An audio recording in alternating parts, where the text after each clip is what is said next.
Okay, so this is me testing out my first recording. Might as well stream at the same time.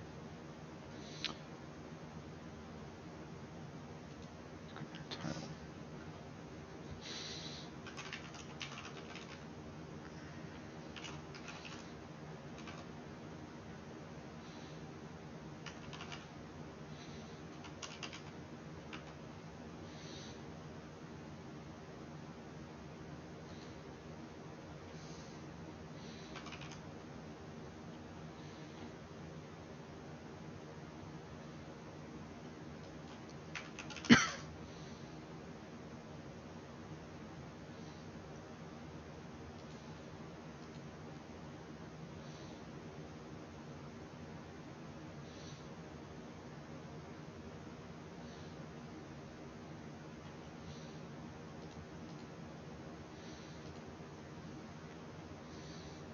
Okay, so we're gonna get into it with. So I am playing with a couple mods. Specifically, this 7 chapters one is one of them, and there's another one that adds in legendary weapons.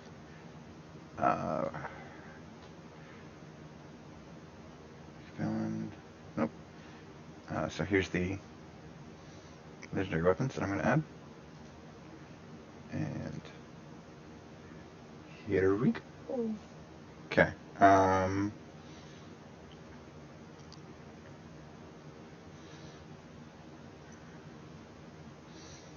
Oh, it won't let me pick legacy characters. Cool. Okay, so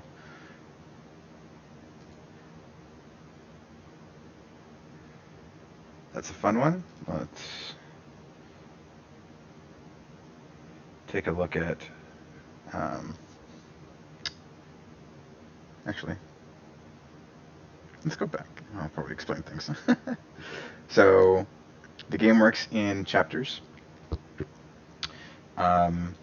It'll make you play this one to kind of learn the basics, and then you unlock the others. This one is 3 chapters. These 2 are 5. Typically, you can only play these other 2, which are procedurally generated. There's no, as you can see, only procedural events, no overarching villain story. And I've installed this mod, 7 chapters, which obviously works with 7 chapters instead of just 5. And the way it works is like you would expect with chapters in a book, where there's an overarching event that's transpiring, and your party takes care of the event, and then there's a break, and there's a little bit of exposition afterwards, and after the exposition is another event which creates another arc, and characters do age and so on. So I don't know what this means. I haven't seen that before. It's interesting. But so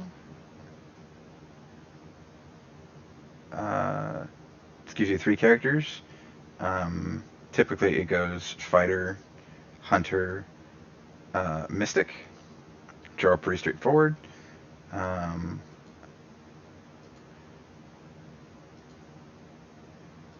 And these personalities kind of play into how their conversation is generated, like their lines. So let's go with, okay, this one's kind of fun. And let's look at Ryan Lion. So they obviously start with no gear. These are pretty standard stats. She won't have any combat. She won't have relationships. And this gives everyone a generic backstory. As far as I've seen them, they've all been unique. So let's read Ryan's. Ryan lived 2 childhoods, one in the midst of Gulstrom, studying and contributing to the work of her brilliant mother, the other romping in the near woods with an affectionate, thrill-seeking father. A fire-winged bird spoke to her in a dream about the future. She spent years in libraries, sniffing out meanings for what the Amber Hawk had foretold.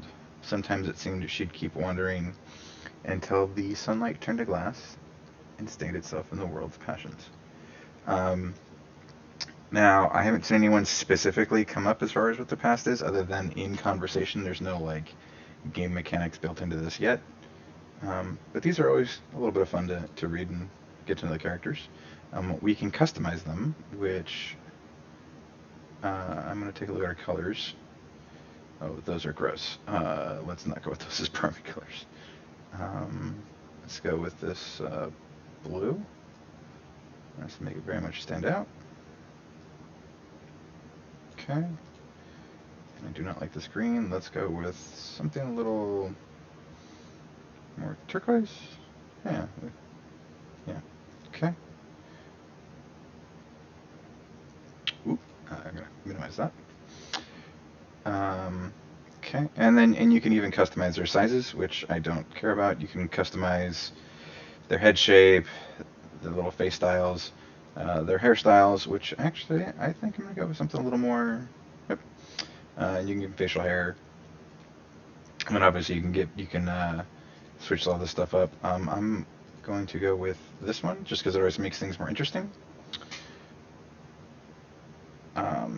Mostly because after you're done with a character in their story, they become what's called a legacy character, which means you can reuse them in other stories, and so that's why I don't have to worry about making sure anyone specifically is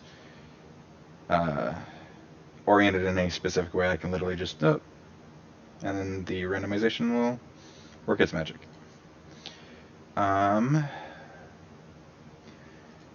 Okay, let's look at Borjo Ala. Not a huge fan of that name, but I'll probably just leave it.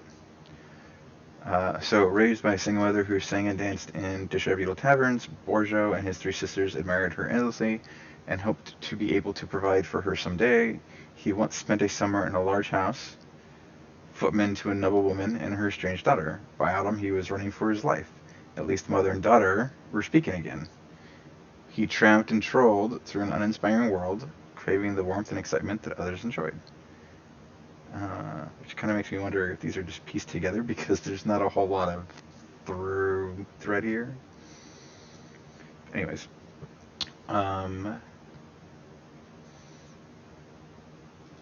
gonna change this. I just don't like Boris Allah. Okay, and we're gonna make him attracted to anyone, just like the others. I'm gonna change him up a little bit.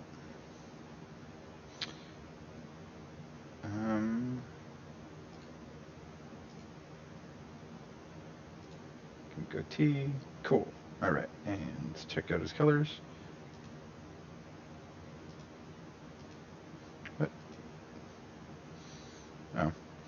Let's make this a little more red. Go with a bit of the darker color. Okay, and red and black usually work pretty well together. Let's go with that. Do I care what his haircut? No, not really. Make him a blonde? Sure, we'll go with that. Okay. Again, I don't typically mess with those. So, Boris Allah. Excellent. Alright. Okay. And gonna randomize this. These ones are always fun. Aloof Snark. San Lang. Gonna go to her history. The local peach grower forbade children like San from picking fruit out of his orchards. Guess how often that stopped the girl? She never tried to hide the blackened patch of skin on her neck. Asked about it, she always offered to show you exactly how it happened. Folks were forced to leave it at that. Desperate to find meaning in her life, she attempted unbelievably stupid feats in the name of conquering fear. Yep. Aloof Snark.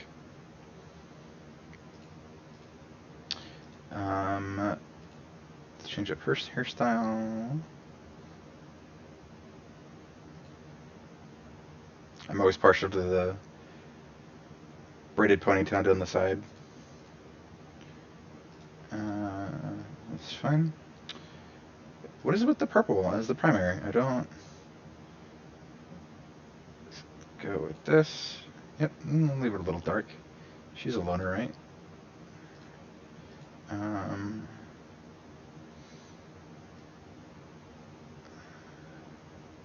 There we go. Just a little bit deeper. All right. Actually, kind of like that. All right, and we are done. So actually, let's look at their stats. I don't think their stats. A little bit. Okay. Yeah. Just a slight bit of variation in here. Okay, so health 6, retirement age 48, 45, human upbringing, human. So why is hers lower? I wonder if that's okay. 101, 115, slightly lower block, so 101, 102, 15, 30 and 15, 30, 35. Where's it? Upbringing. Huh, okay. Oh! I hadn't messed with this so far. That's interesting. You can kind of play around with this. All right. Again, this is just how how their lines are generated, so I'm not too interested in that. We're just gonna leave it as random because I'm fine with the random conversations being random. But we've looked at these. Let's look at Boris. So Boris is quite charismatic and acceptable at both. He's got a decent stunt chance, a little bit of block, a bit of dodge, good retirement age, or decent retirement, I should say. So cool. All right, so you're done, and let's start.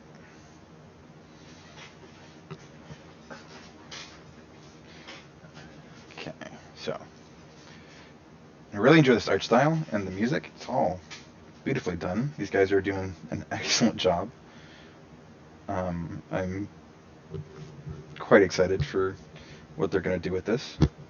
It was a little... when I first saw it, I loved the idea, but I was a little hesitant based on the art style. But I have to say, it kind of grows on you. So this is not good. Got to get Ryan. Getting Ryan was not so simple a task these days. She had been noticing a wrongness in the world for weeks. The wildfire was twitchy and aggressive. The crops went blue-tinged and wilted, and she hadn't been taking it well.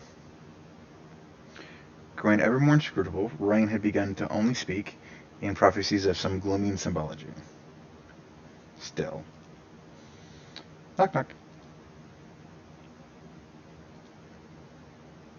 I love the facial expression. These are always so well done. It's so simple, but they're so expressive. Ryan, please. This is important. The omens. You were right. Something in the woods is very strange. Creak. I'm not going to make all the sound effects. We're just going to go with the reading of the voices. I saw something out there today. An animal. Diseased, maybe? But this was twisting it, growing horrible. It wasn't like anything I'd ever seen. Something about it set my heart cold. Diseased? I know you've been paying a lot more attention than the rest of us. And now we need... Boris, Ryan, they're attacking! Kintaheld! What? Some sort of mutated animals! It's enough chit-chat. Let's go.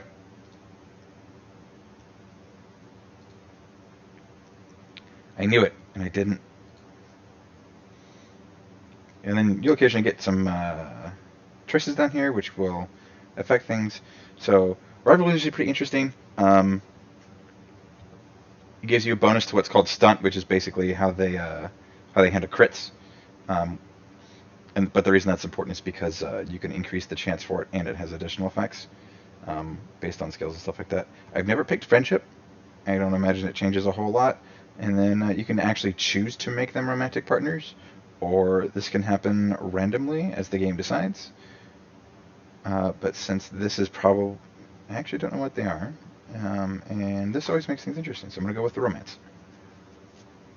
Okay, so he's the hunter, and these two are the warriors, which is unfortunate. I was hoping for a mystic, but oh well.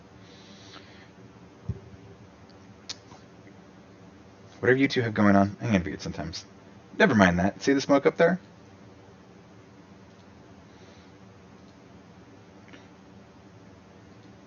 The beasties. And this is just letting you know that they fall in love. Because it's a random event, this is how it'll show up. unless you're playing one of the scripted campaigns. It won't bother showing this if you pick that as like an opening thing. Okay, so all heroes get +1 armor, warding, which has probably had something to do with something I picked. Although I couldn't tell you that. So Row Swarm 1 and Raccoon 1. So the way the enemies work is they get cards, which will determine the number and strengths of the different enemies, along with which ones will show up in combat, which we'll get to in a little bit. But and it gives you a brief description. Doesn't tell you anything helpful, unfortunately. It just describes them physically, which they're still interesting. Hoops thrown sloppily around beneath it. It runs staggering, bellowing its agony, scrambling through shadows. Its barbed appendages eagerly twitch.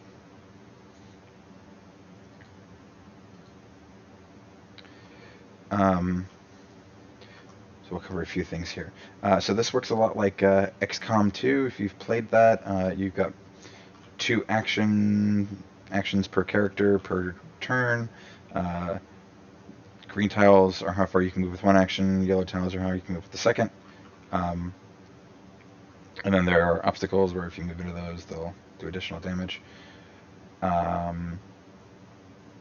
And the different classes will have different equipment, different effects down here, and you can interact with the environment. So this is a campfire, and I can light the lamp, which means this will light the campfire. I can attack the campfire because this game's magic system is mostly based on the interactable objects, and you also use them as cover. So this ruined arc right here, if there were enemies up here, I could easily have my characters take cover here, and as long as they have visual on the enemies on the other side, they can shoot at them, and it provides cover when they get attacked.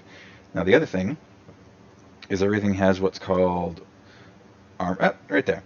So armor, warding, and health. So armor reduces the amount of damage you take from physical. Warding reduces the amount of damage you take from magical.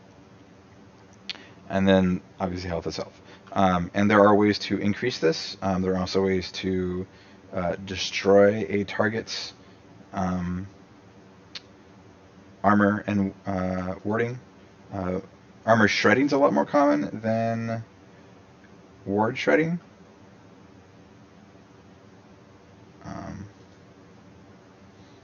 But I imagine there's a way to reduce the warding. I just haven't actually done it myself because I can usually kill them with physical attacks if they are warded, just because the only characters that can use magic are mystics, and mystics are not the most common type in the game. So we're just going to run everybody up, which if any strategy player can tell you is actually a really dumb move. But in this game, it's actually, especially in the early levels, it's not the worst thing you can do. Oh, and she missed. Okay, so that wasn't good. But we're gonna move everyone in because he's ranged and I don't want him getting away. So the other thing, yep, nothing gives him a better shot. Okay, so because this covers between him, it'll actually affect his ability to hit him, which it gives you your percentage chance right there, and then it gives you the stunt chance too, which will also show you the additional amount of damage you'll do. And then it shows you whether they have half cover. There's that little symbol next to the 54% right there. And it'll also show you how much damage you'll do to the cover if you miss, which I didn't. So cool, took 3 of damage.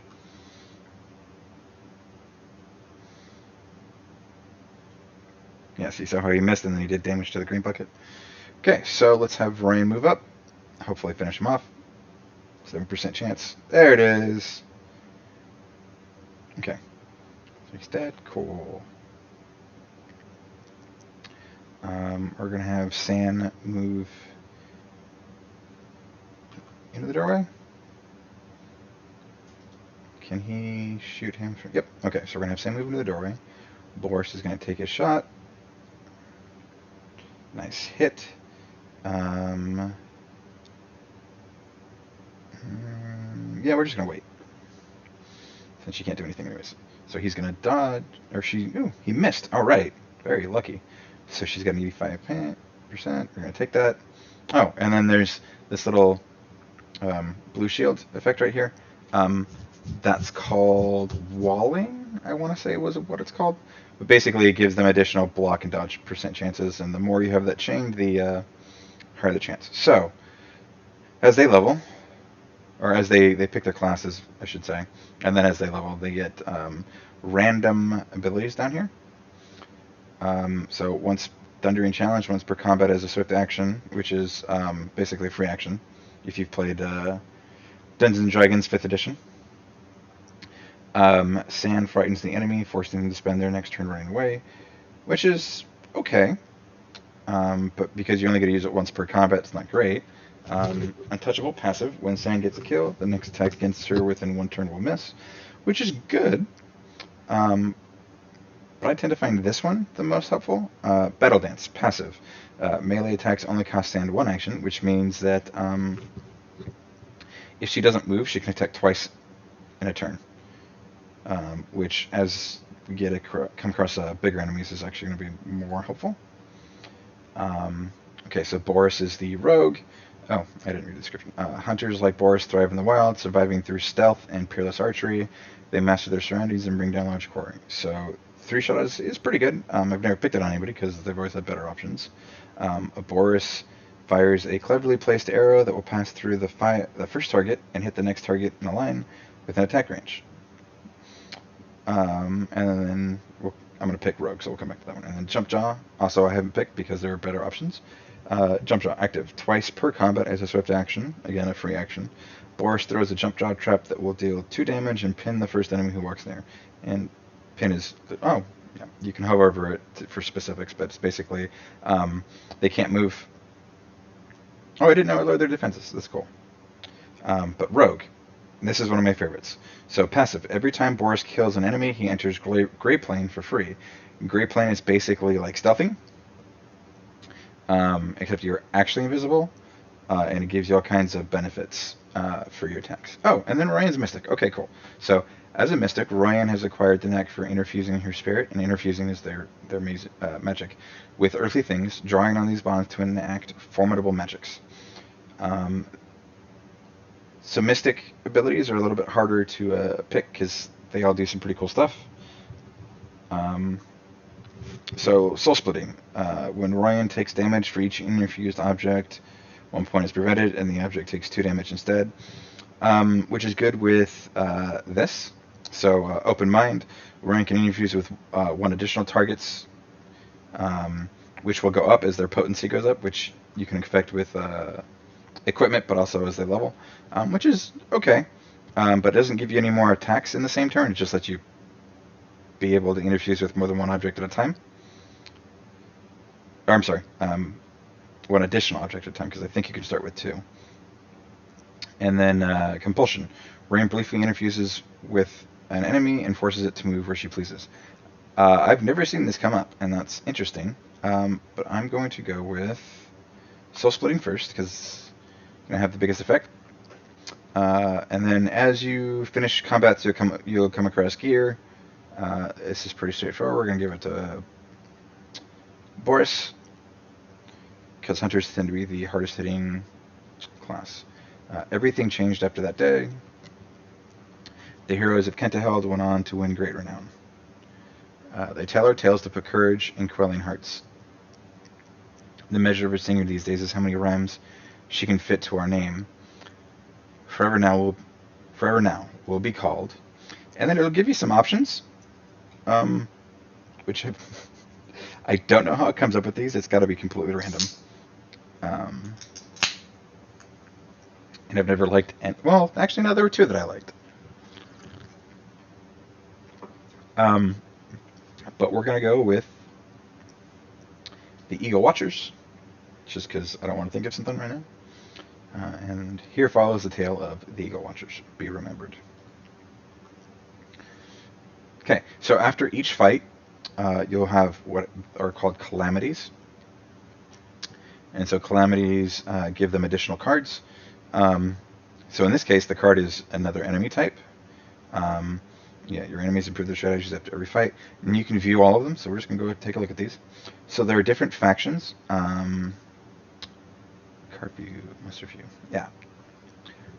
So these are Drauven. I want to say Drauven. Um, these are Gorgons. These are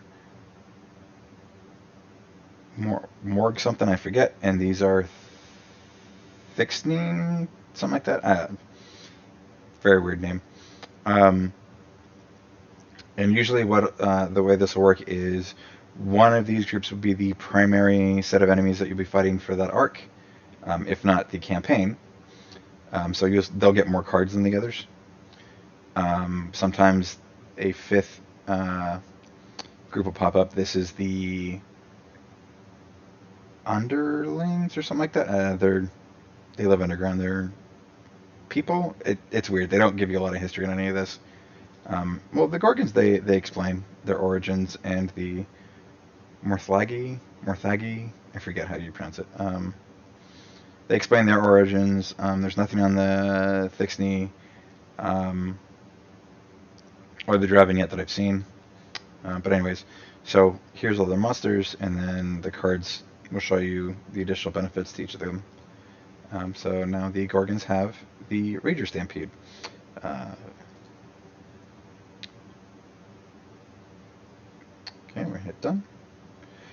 Stone and Silence, Chapter 1. Chapter goals. Clear out all monster-controlled sites, locate the Gorgon source at Lambash Hedge, and clear it out. So, here's the world map, and this will expand with each chapter.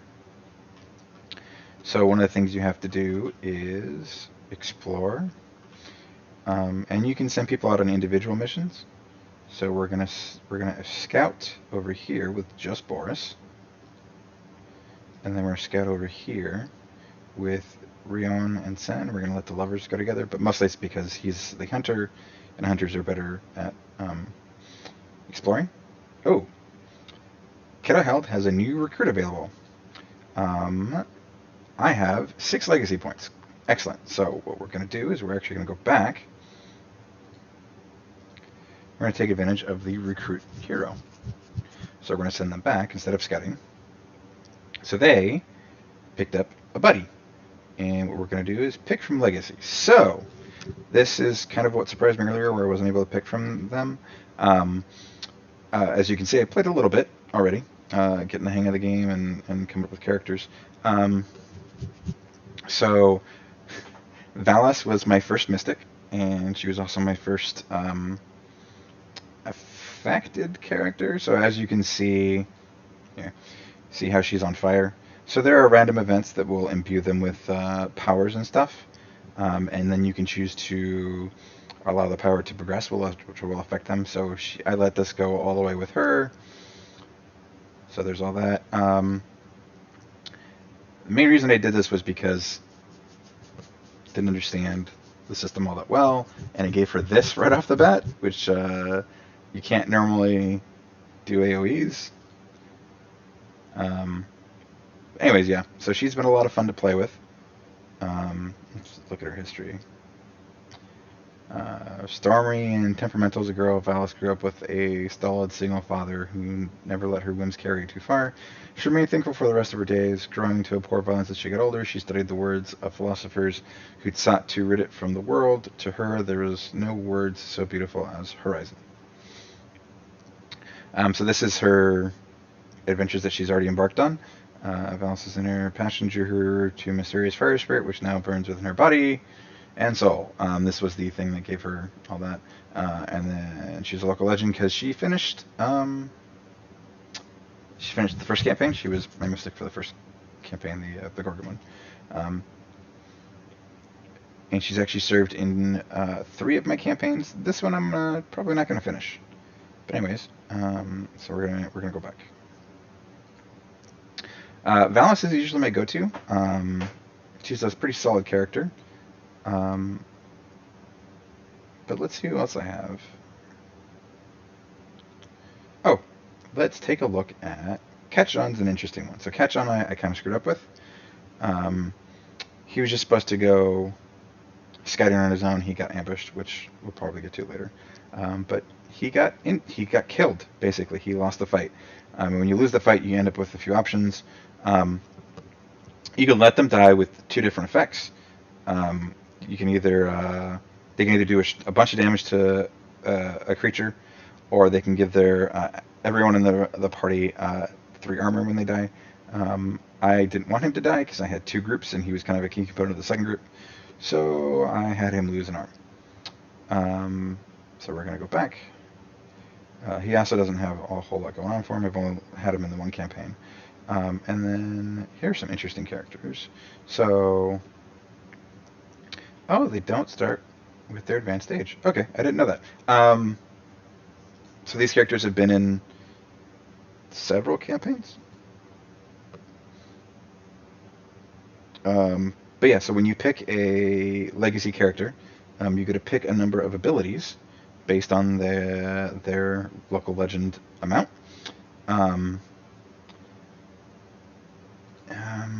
Bran's really good because he's got these 2 abilities. So he's got Thornfang. Brandbreck is refunded an action point for each melee kill, and he's got Rogue. Every time Brandbreck kills an enemy, he enters Grey Plane for free. So as I said before, Grey Plane is their sneaking. So basically, with the right weapon, Brandbreck can go on killing sprees and just tear through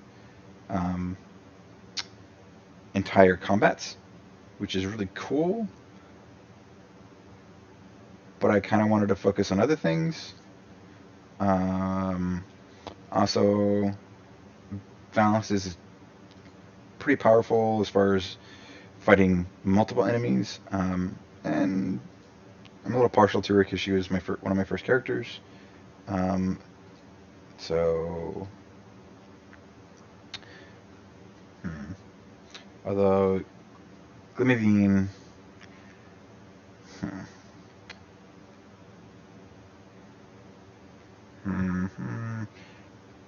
do I want to? Yeah, okay. So Gloomvine's interesting in that, so like Valus, she's got an effect on her. She has a gem eye, which adds to her stunt chance, which is kind of cool. But what'll happen is as she goes, she'll you'll be presented with the opportunity to allow her to continue evolving. Probably the best way of putting it. She's also got a couple of really good abilities right here with Battle Dance and Long Reach. And she's a fighter, so which makes her a pretty solid character. So we're going to go with her. Yep, we're going to go with her. Costs 5 of my 6 legacy points, which is a lot, but she's totally worth it. So I should warn you, most people think they know how they react to battle, but really, they have no idea. Good thing, I'm not most people. Okay, so now that I have a party of 4, what we're going to do is we're just going to meet up with Boris, because he's going to have this scouted by the time they get there. Oh, and that's nothing. Okay, cool. Actually, yeah, so we're going to build a station here. Basically, they provide resources at the end of every chapter, and you can pick in the cases of these things. So we're going to go with 2 ingots, because ingots are really important for weapons. Because I don't, well, we'll get to that point. But ingots are one of the primary resources you want. So we're going to have all of them do it, because that makes it go faster. See, you can notice the difference. And it's built. Okay. So there's, you know what, let's just keep going. Yep, yeah, let's just keep going. Or actually, nope, let's go back this way. Okay. So the reason I'm debating on going this way or going back over here, this would be faster because I could just go boop, boop, boop. But I do want to see what's over here because the more tiles you have explored, the more points you get and the more resources you'll have, because every tile basically has a resource that you can either make or that already exists. Cool. Combat. So we're going to.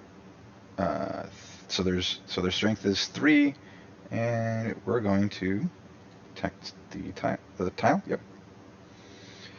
And there's a random event before everything, or every combat.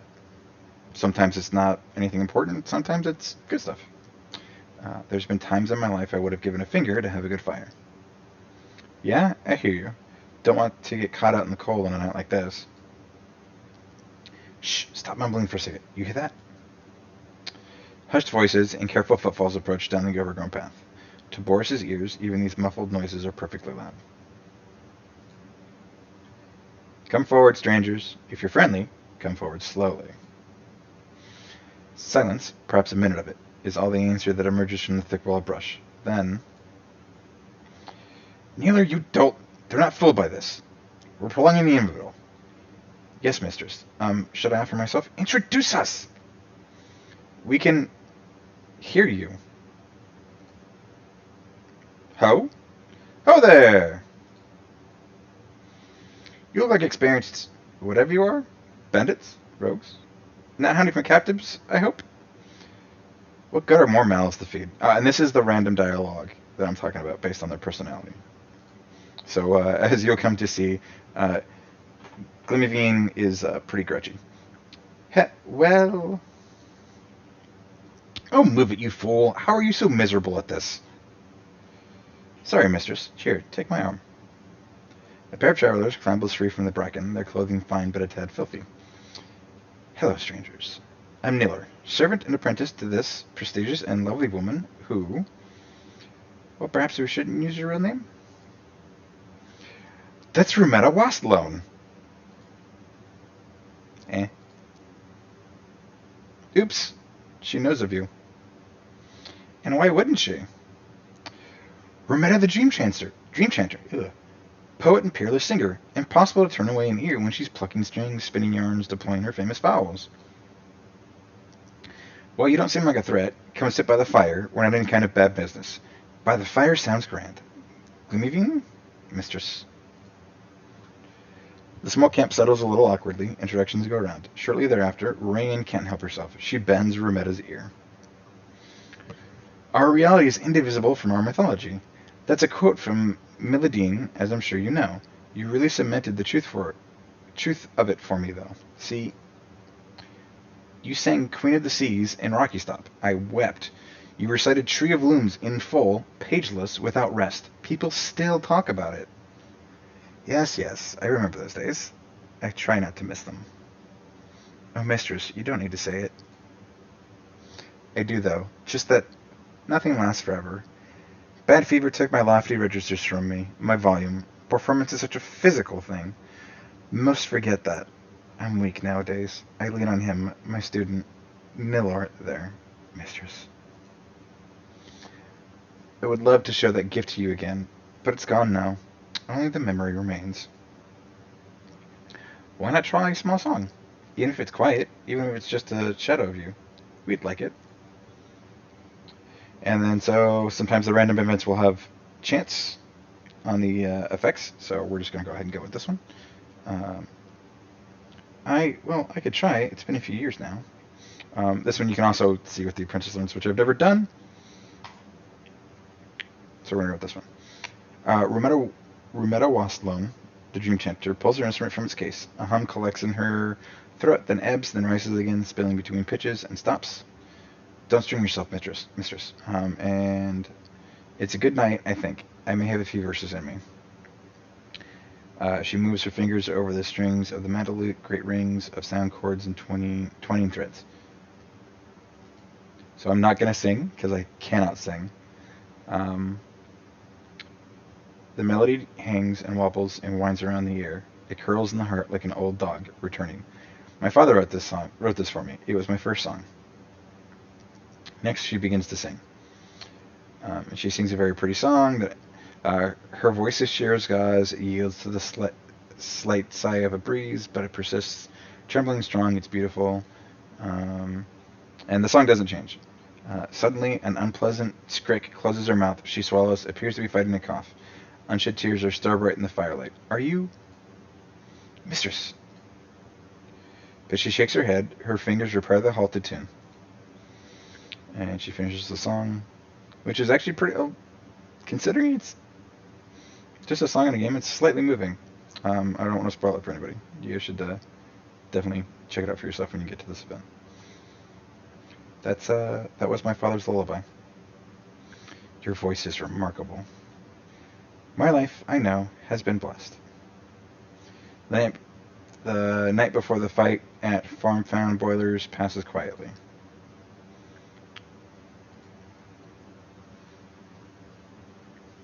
So this is the effect from the song. So all heroes plus 2 damage, potency for 3 turns. And these are the enemies that I'm going to fight. So I'm going to fight one of the new ones, a raccoon, and a roe.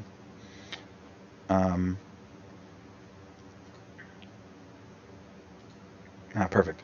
So even though Glimmy equipment is affected by what she had when I made her a legacy character. So she'll start with a bow, and she's got a spear. We're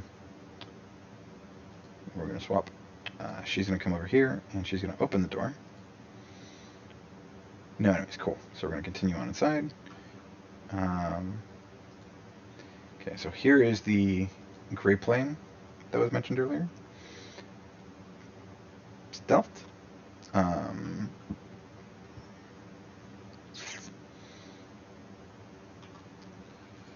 going to move Ryan up, and she's going to interfuse with the cooking pot. Yeah. So it's not a whole lot of damage, but better than nothing. And then we're going to interfuse with the furnace too. No, we're not going to interfuse because that's just flare. That's a waste of time. So then she's going to move up to the door. And Sand's going to move up and do this one too. Oh yeah, so characters in the gray plane do not add to the walling. So keep that in mind. There we go. Alright, so we're going to shackle the Rager, which means he can't move, and he also lost one of his points of armor.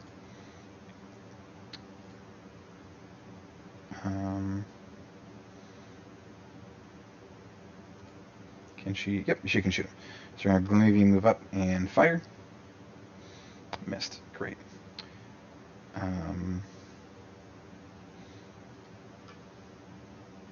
Yep. So we're going to have Sandlank move up. Oh, that's not good. We're going to have her kill the raccoon. So he fires, he runs away, because that's annoying. And then we're going to have Boris up here.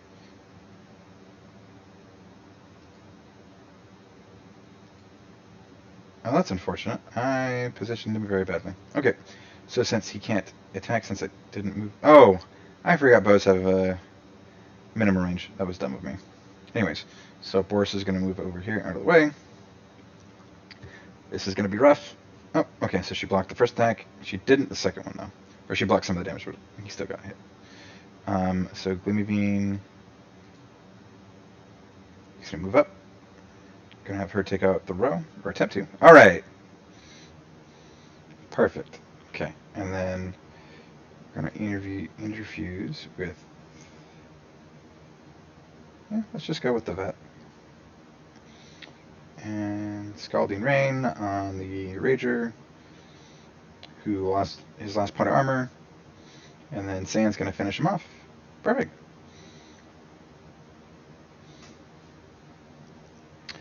Okay, and everyone gets experience points. Yay! I don't know why they get a different amount other than levels, but I don't know what affects it besides that. And Boris and Sand are now rivals. So this is that randomly happening event that we chose from earlier, or relationship we chose from earlier. So individuals can use the torch to light adjacent debris and fire. So I don't ever actually care about that. We're just gonna salvage it for resources. So again, another combat. Row corrupt path. So the monster is now stronger, leaves a trail of corrupted ground behind when it moves, which is basically poison in the square. And now that we've cleared it out, we can secure the location. There's two ways you can handle this. You can investigate thoroughly, which gives you an item, or you can just burn through it, which is faster, but you find less stuff. So I've never been in a position where time is of the essence, so I've always done investigation, which we're going to do again.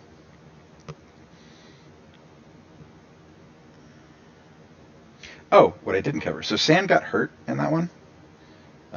This just explains that, oh, you were going through it, what happens, blah, blah, blah.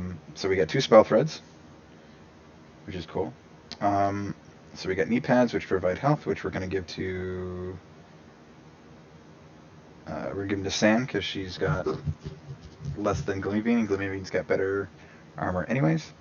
So Sand got hurt in that last fight. Your health recovers bit by bit.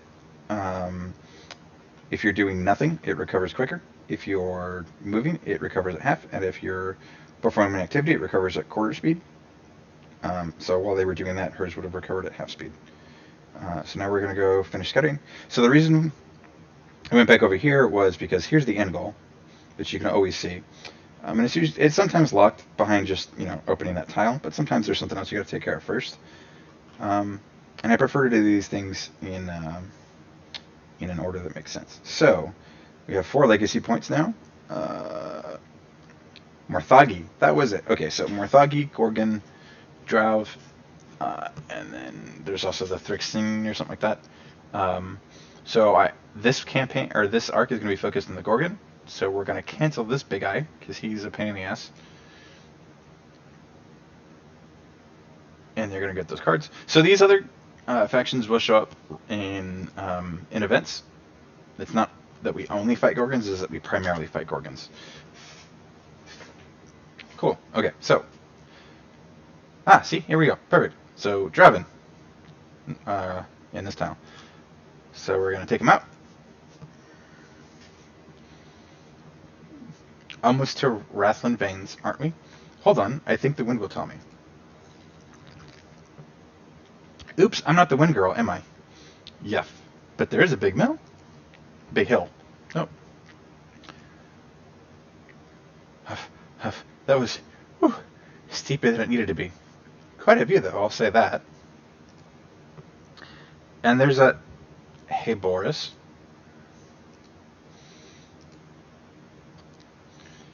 Glimmerbean, this isn't safe. Perhaps I am the wind girl. No, please, let's not make that a thing. So, we can roll a 44% chance to take the Crag Eagle egg, which I don't know what it does, because I've never succeeded at this. Or we can just run away. But, because this makes things interesting, we're gonna...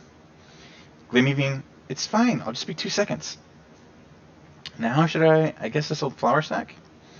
Glimmerbean, it's here, it's about to be... And Mama's pissed. Hurry up! Faster! In the bag, little buddy. Duck! Oof. Meg, she's shattered. It could be our skulls next. They managed to scramble down safely the rest of the way. So I failed. Which is not surprising with a 44. RNG hates me. That night, they hear a shrill, distant keening that rises from the hills, mournful and unbreaking. The stars throb. Something covers them for an instant, and they reappear. The fire pecks pine cones, and scatters sparks. So she lost 20 goofball, which makes her a little bit more serious. And she starts combat with half health because she got whacked in the head by the big old bird. So here's what I'm fighting in this one. Oh, water spirit. Okay, these are cool. So spirits will randomly appear, and when you reach them, you can infuse them in your weapons, which will open up that tree.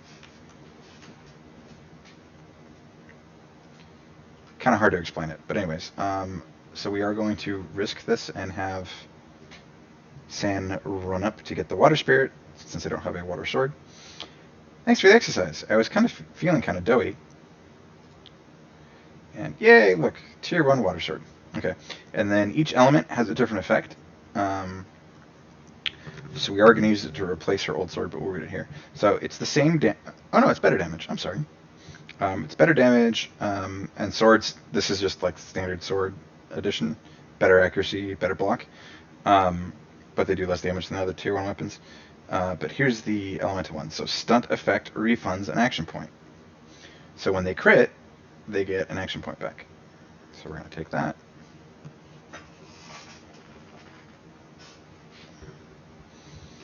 Okay, so Glimiveen's going to move up. And she's going to take out the ranged dude, because he's going to be the harder one to deal with, since they run away. Boris, you're going to come inside, so that he doesn't get the cover bonus.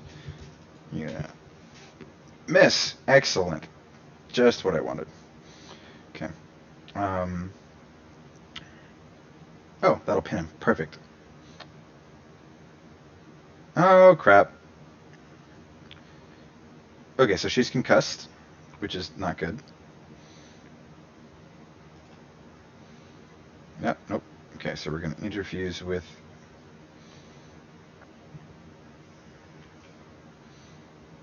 the woodcutter's axe. And we're going to barrage. Yep, we're going to barrage.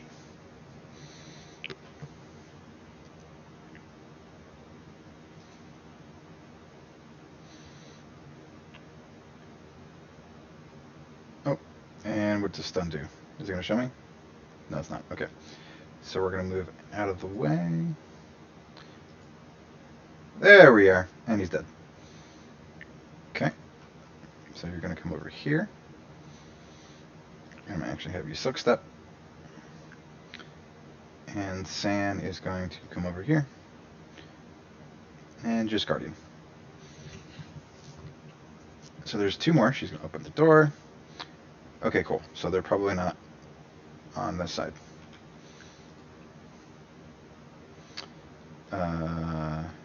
Glimiveen's going to move in. Rain's going to move in. Nope. Nope. And we're just going to wait. Okay, so Boris is going to move up. He's going to wait. Glimiveen's going to move up. Okay, so we're open the door. Okay, so... Yep, so here's what we're going to do. Boris is going to run in. Cool, got the stunt and the crit. Which means San has... Oh yeah, watch this, because Boris stunted. So we're going to send San in.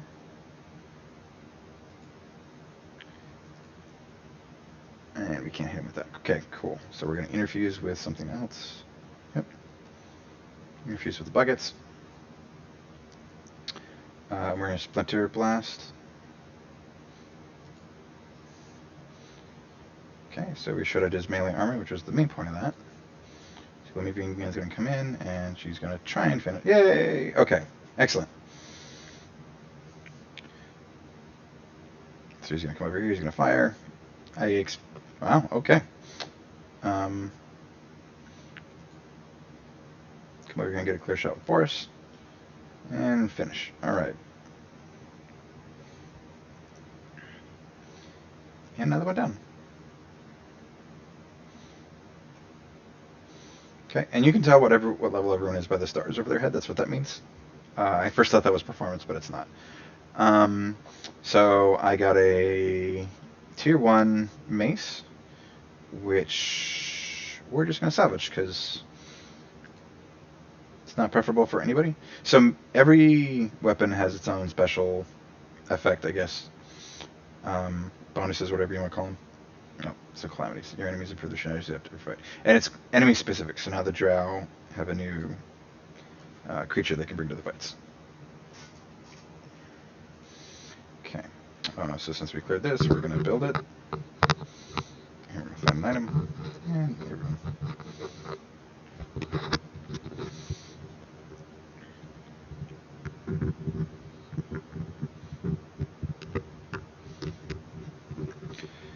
begin. Explanation.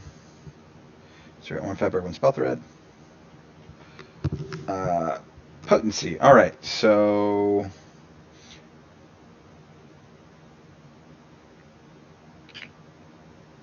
we'll go with Calamities. She's actually going to be our hardest hitter for the time being. Oh, and you can tell what each tile will give you at the end of each chapter based on these symbols down here. So these are fabrics. That's a spell thread. That's ingots, hide, and heartwood.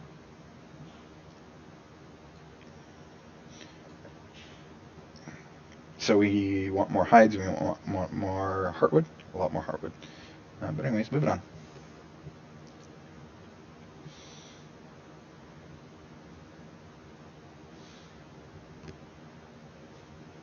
On the next tile. Oh, let's check out what. Okay, so it's Gorgons, Strength 4, reasonable.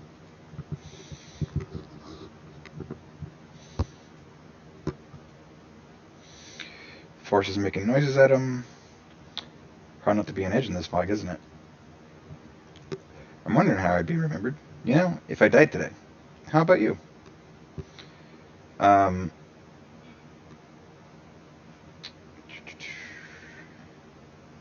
Well, it's wondering what we'll find and then whether we'll survive it. And I'll be fine. I just keep thinking they'll get around me somehow, hit one of you. So the reality is you'd probably pick this one. But basically, the choice for the dialogue will affect the bonus in the combat. Yeah, I know that feeling. How about you watch my back and I'll watch yours? Not an original plan, but solid enough for me. And there's the bonus. So Ryan and Boris gain temporary armor and warding.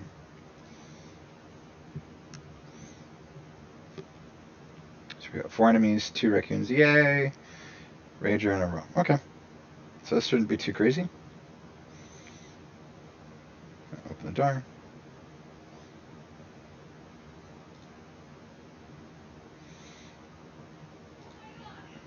Wow, no enemies in the first room. Okay, that means they're all going to be behind. Great. Okay. Let's put Boris into the grape lane. Okay, Sam, you're going to open the door. Are you kidding me? They're not in this room either. Oh, that's wonderful.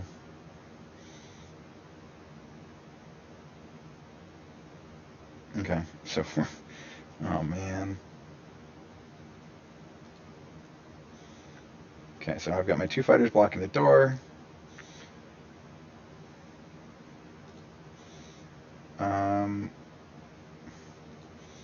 What's the range on that? 4? 1, 2, 3, 4. Nope. Oh, here we go. Okay. And what else can we... oh, yep. Okay. We'll go with that. So when we open the door, she's interfused with 2 different objects, so that'll... and there's everybody. Actually, this works out not too badly. Okay, so hang on. So we're going to go back to...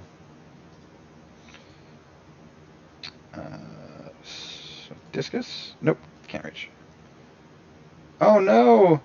Oh no, neither one! Oh no! Shit!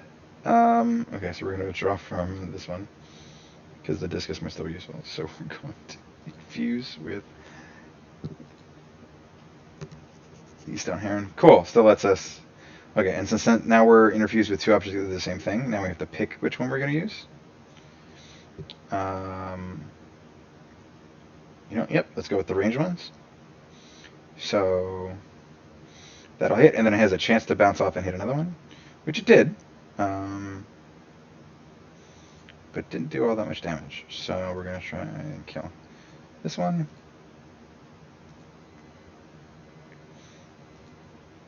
No, that was probably a bad move.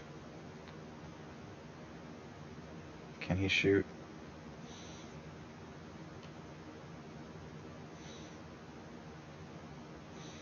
You know what? Okay, so this is going to reveal him. So let's take out a source of damage.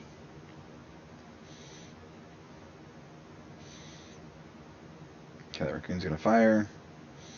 Yeah, this could be bad. Okay, so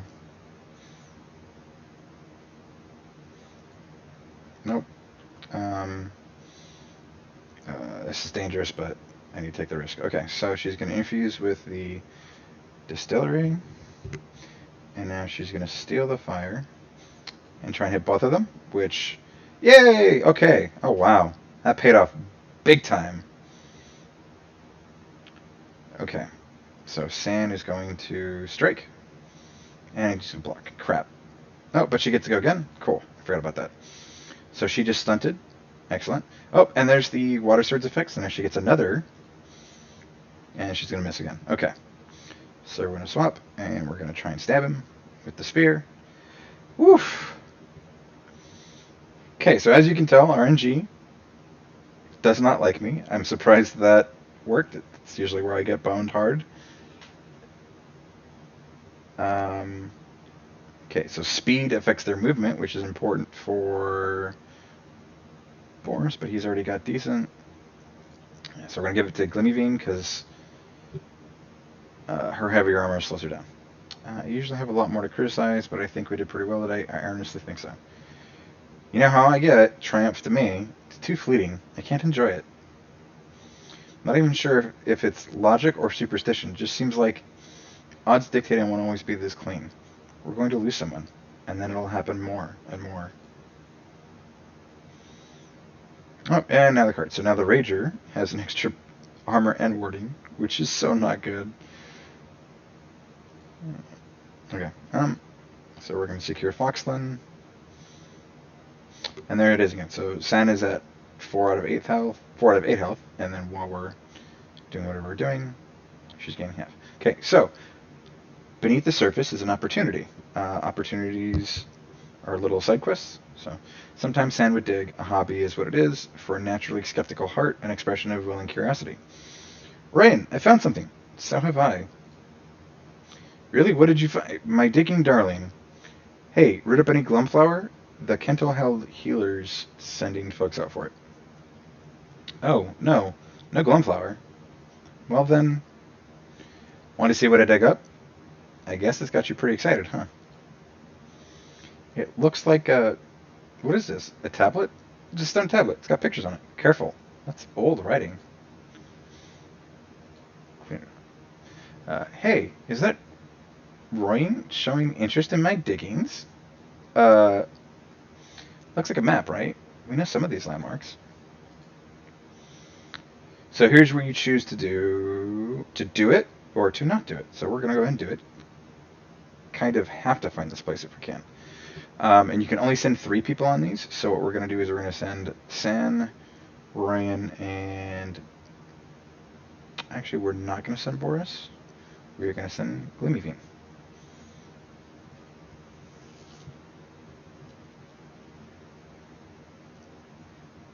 So this is going a lot slower because Boris is doing this by himself.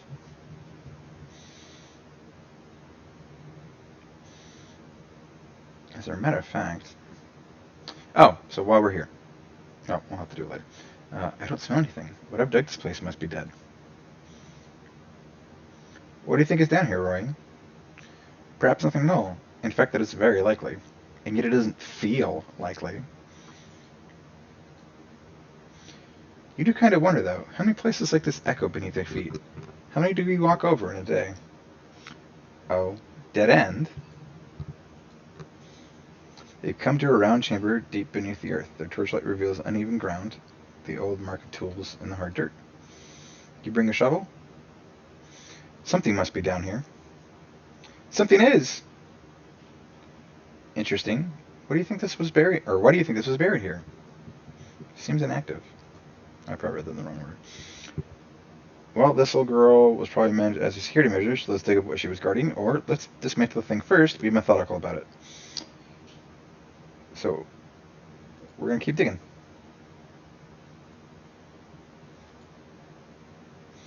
They keep digging, digging, and digging. Welp. Can we go now? And they're starting up.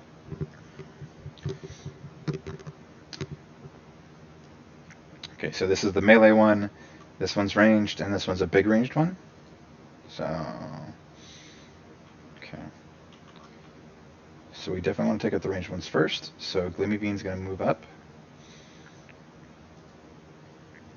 All right, look at that. Talking about solo. Let's see where Sand can move. So Sand's going to move up here. I haven't done this yet, so we're going to put her on Guardian. And what that does is she automatically attacks anything that comes into range. And since this melee is going to have to come into range, we're going to do... She's probably going to hit him. Okay, so we're going to use the rock for discus.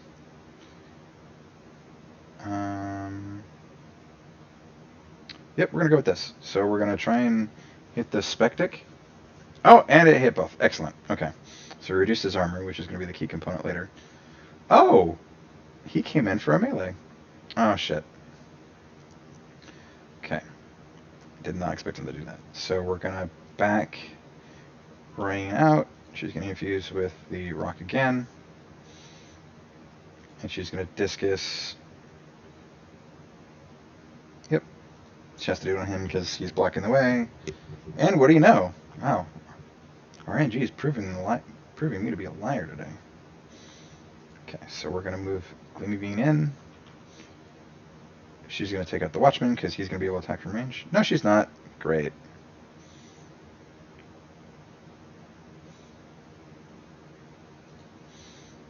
Okay, well, since we can only hit one, we're going to remove a source of damage. And he's probably going to move up and try and attack Roybing. Oh, he didn't. Wow, okay. Man. Make me look bad. Making a liar out of me. Okay, and then we're just going to have Sand attack. And she blocked. Crap. Oh, but she gets another attack. And she gets bonus damage because they hurt her lover. Okay, so Sand's now level 2. Which is funny because Ryan's been in just as many fights and she's not as high, so... Okay, so we've got Long Reach, which is +1 range with all attacks and abilities. We've got Raider, which is swift action once per turn. She starts firing an empty tile. Has its uses, but it's not that good. And then Wolf Call. After successful kill, Sand and allies gain 2 speed for this following turn, which is okay, but Long Reach is much more important. So we get additional armor, which we're going to give to Sand because she's the frontliner. Sure, could fill the canteens. No, oop. I always do this. Need a break? Sure, could fill the canteens. Rain stoops by the near spring, refilling the canteens. Yeah, sorry, Rain. You don't need to apologize. It wasn't so bad, really. Sure. So yeah, why do you suddenly look so limp? Well, just wondering what could be buried beneath 3 Morthagi. Could be anything down there. Should we go back? She came back from her journey more than ready to face the challenges. Okay. Once remember to herself or an adjacent ally. So this is good, but at higher levels. So we're actually not going to take it right now, though. This is also really good, as is this. So we're going to go with Broad Swipes, because it's probably more useful overall. And we're going to come back. So see, as we're moving, they only get a quarter of their... Oh, I didn't realize it was while they're moving, they only got a quarter. But anyways, it's long enough that they'll be fully healed by the time they come back. So the downside is these events up here. So these are Calamities, and these are Incursions. Rager, Corrupt Path, that's not too bad. This is awful, though. We could use more points, but we're not going to. So they still got the Corrupt Path, but I stopped the card that was going to give them more health. And as we continue, so at some point there's going to be an Incursion before we finish this map. Okay, so we finished exploring. So 2 spell threads, 0.7 bonus damage we're going to give to Sand. Okay. And then we're going to try and scout. So the bramble patches over here means that it's an infested tile, which means that that you may get ambushed. So here's okay, and then we can handle this one of 2 ways. So we can allow it to happen, or we can cancel it for 5 legacy points. So since this is such a small map, I'm going to allow it to happen.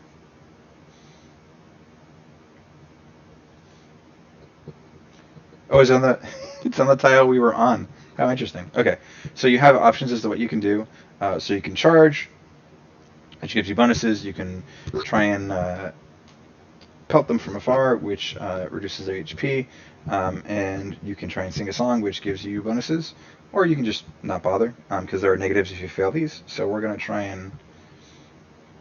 Ah, yeah. Okay, so Boris's well-placed volleys cause mayhem and leave the enemy vulnerable, which means we succeeded. There it is. So, all foes suffer 2 damage to the start of the mission. All heroes flanking attacks this combat deal +1 damage. And so the way incursions work is you either have to survive for a certain number of turns, which I've never had to do, because I've just been able to kill all the enemies before the end of that turn count. Oops. Trying to move the mouse. So they'll come from here and here, which is pretty obvious by the map. So what we can do is we can either continue to move forward, or we can stay right here, which is going to give us a good vantage point. So we're going to take advantage of the position right here.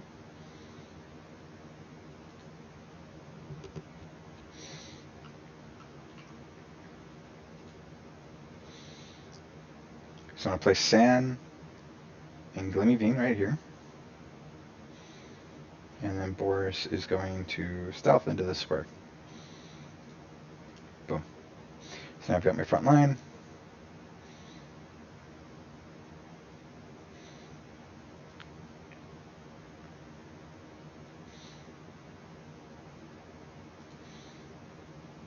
So we're going to Guardian up.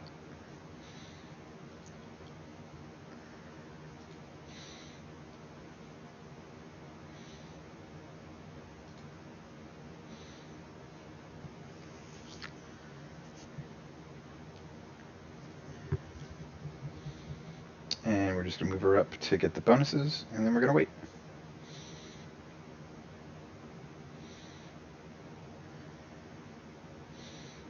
Oh, wow. Okay, I'm not liking that. Okay, so she's going to try and kill the raccoon. Excellent. Raccoon's dead.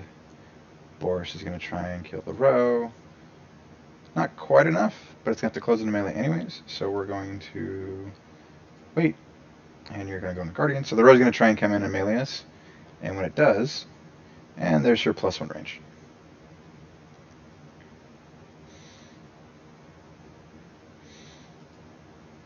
Okay, so again, we're going to Guardian up. And I'm going to want Boris to try and kill it. I don't think he will, but no harm in the attempt. So we're going to wait again with Rain, and the Glimmy Bean's going to take out the row. And of course, she gets to stun. Of course, of course. Okay.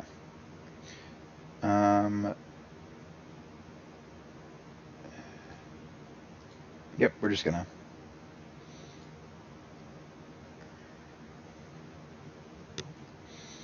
Yep, because that was the last one. Cool.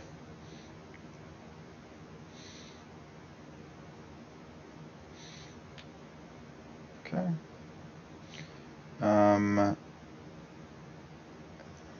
We're just gonna salvage it because poison probably could be good for hunters with a second weapon set, but since he doesn't have one, we're not gonna bother. Okay, so here's the final mission. No one's hurt. Excellent. We're going to assault Lambash Hedge with everybody.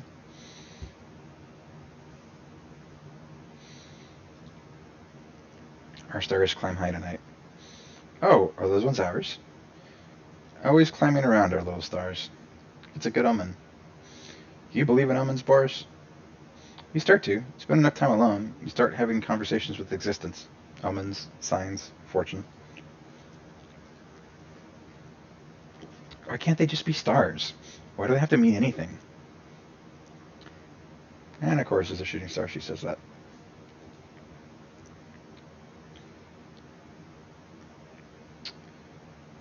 So we're going to go with... and there's a chance of what this all is, so we're just going to go with Glimmy Beans. The stars have always told their own stories. Glimmy Bean begins to spin forth a tale that grows like wild flame, the luminous tale of a starman who frolicked with the queens and kings of tens of thousands of planets, who conquered the astral dragon Lothrankir, and balance the tilting sky of creation on the head of a migrant dust bear. With each revelation, the stars seem to hum and vibrate. Somehow nobody is shocked when the figure of a man pinned the sky in diamonds begins to dance. Pinned to the sky in diamonds begins to dance. At tail's end, the stone figure bows. A stone of its ice-colored hair falls to ground, a gem that burns from within. Yeah, sorry, some of it's a little hard to read. Not sure if it's poorly written English or if it's English as a second language that makes it difficult, but yeah, every now and then there's a phrase that seems a little off. Is it real? It's warm. Gloomy Bean earned a favor from the stars. The Star Heart.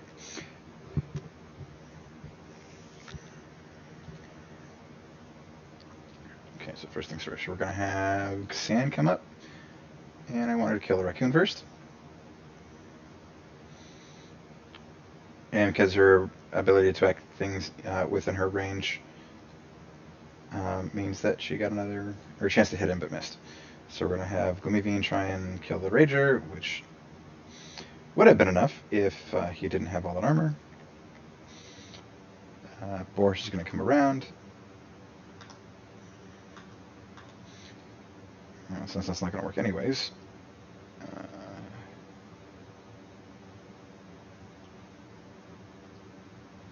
Okay, so we're going to try with the stone again.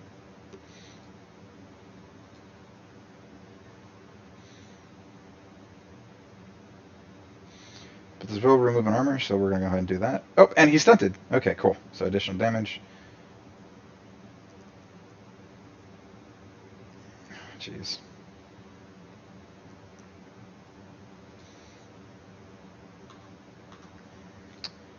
San is going to come up. See if she can finish him. Alright. Can Boris open the door? Okay, so Boris is going to use that for cover, try and take out the raccoon. And of course fail. Perfect. It's all going so well. Shrub. That might be useful on him, but let's see if we can kill or deal with the raccoon.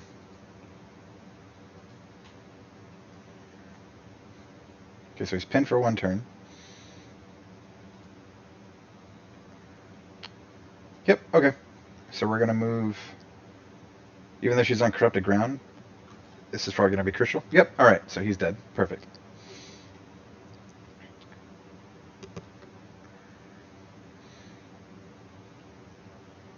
Okay. So Boris is gonna suck step out of danger. We're gonna try and wild grasp the row again. Or this row, sorry. San is gonna come up. See if she can finish it. Good, good, good. Oh, and that's the end of the combat. Oh wow, there's a lot more space. And we're not quite leveled again. Okay, so armor is class specific, so we're going to give this one to Boris, which is just an overall improvement. Oh, that was it? Okay. The Gorgonides are slain. Battles led them down a boulderous roam where gray grass matches the cloud color. Someone doing dragon pictures? Hey, Rain. Old Rain Lion, the magic lady. You badly hurt? So what's your favorite monster? Oh, I'd say Maud's Mouth. Like the idea of a giant moth drawn to listen to great poetry. Got to be a classic. Like, I don't know, a werewolf? I mean, I don't care, but a werewolf is kind of sexy. These answers are fine, but some of us will always love a dragon. A dragon. Such a romantic figure, really, that it surprises me neither of you said it. I'll always look at clouds and shape dragons from them. Thingland and Zamantha, mighty Glyphrix of Netherflare. Can't wait until we're around a fire. The stories will soar.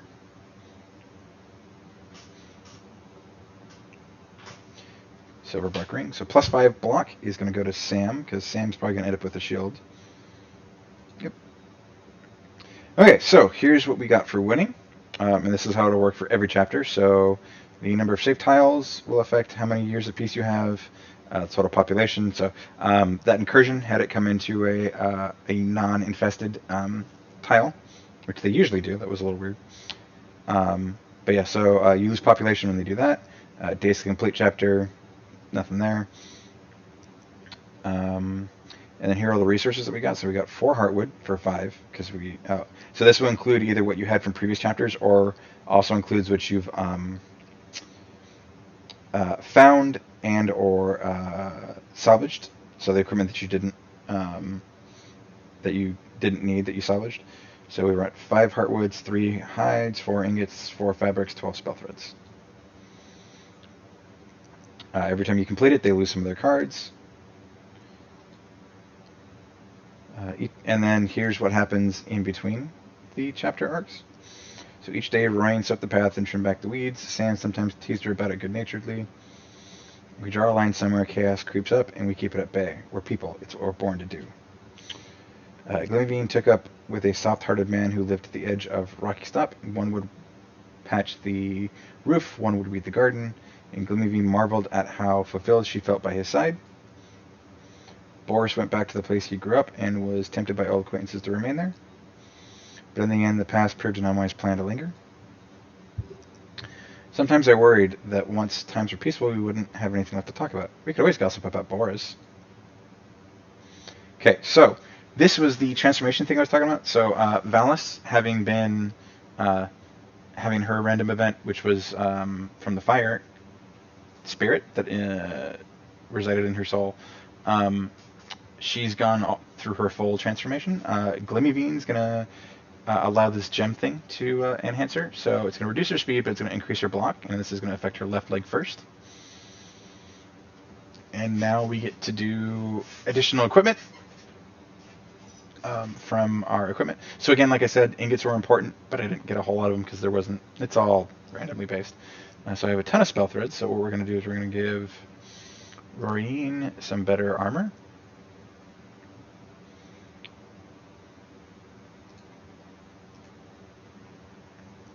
And let's see if we can get Sand some better armor too. Did I? Oh well, okay. And then what we're going to do is we're going to give her a shield.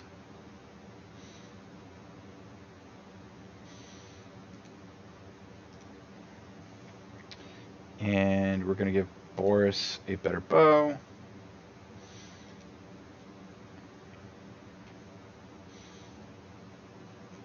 Are we?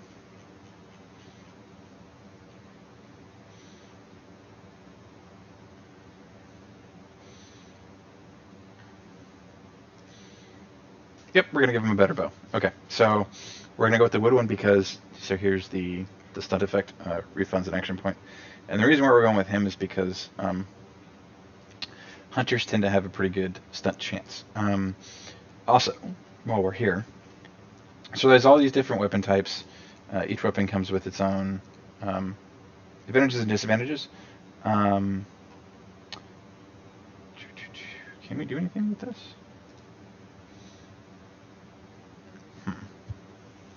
You know what? Yep. Oh wait, let's check. Boris's damage is going to be a little bit more important. That should be okay. All right. Yeah. So let's try this. Okay. So we're going to give him a water bow. And can Glimmerbean? I'm sorry, Rain still get. She can still get her Earth Staff. What else can we do though? Wyvern Tail. Nope. Could give her the Earth Bow, but the Earth Bow, she's mostly my melee. Okay, so we're gonna go with increase her damage. That's 1 heartwood. It's double. For only 2 temp health. Yeah, no, that's not worth it. Because everything else is the same, right? Yep. Alright. Oh, yeah, never mind. Yep. Plus 15 block. Okay, so we're going to craft just a staff for her. And can we upgrade anything? No. Could give her the Earth Bow, but... Nope. Okay. So every weapon has its own, or every weapon type has its own advantages, and then multiple elemental types. And the elemental types do the same thing across the weapon types. Yeah, so swords are good for accuracy and blocking. Dueling swords give you a stunt chance, which is really good for hunters. But since Boris is still kind of weak and he doesn't have the skill set that I want him to have, I'm not going to bother with that yet. Anyways, so we're going to go back to Grieving. And then you've got axes. So axes. Oh, and then greatswords are obviously two-handed. So there's the accuracy and block again. Axes shred. Oop. Yeah, they shred. And then good axes, same thing, but they're two-handed. Maces have a knockback,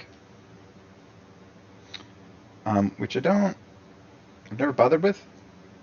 It's always seemed kind of counterintuitive to knock an enemy back. I mean, I'm sure it has its uses, but if they're going to close in them, I'd prefer to have them stay closed in. Spears have additional reach. And then there's one two-handed. Bows are bows. Crossbows are crossbows, which apparently are more accurate, but they're going to do less damage than a bow. The upside is that crossbows are one-handed, which lets you use a shield. Daggers are slightly less damage, but they do 2 times damage if you're flanking.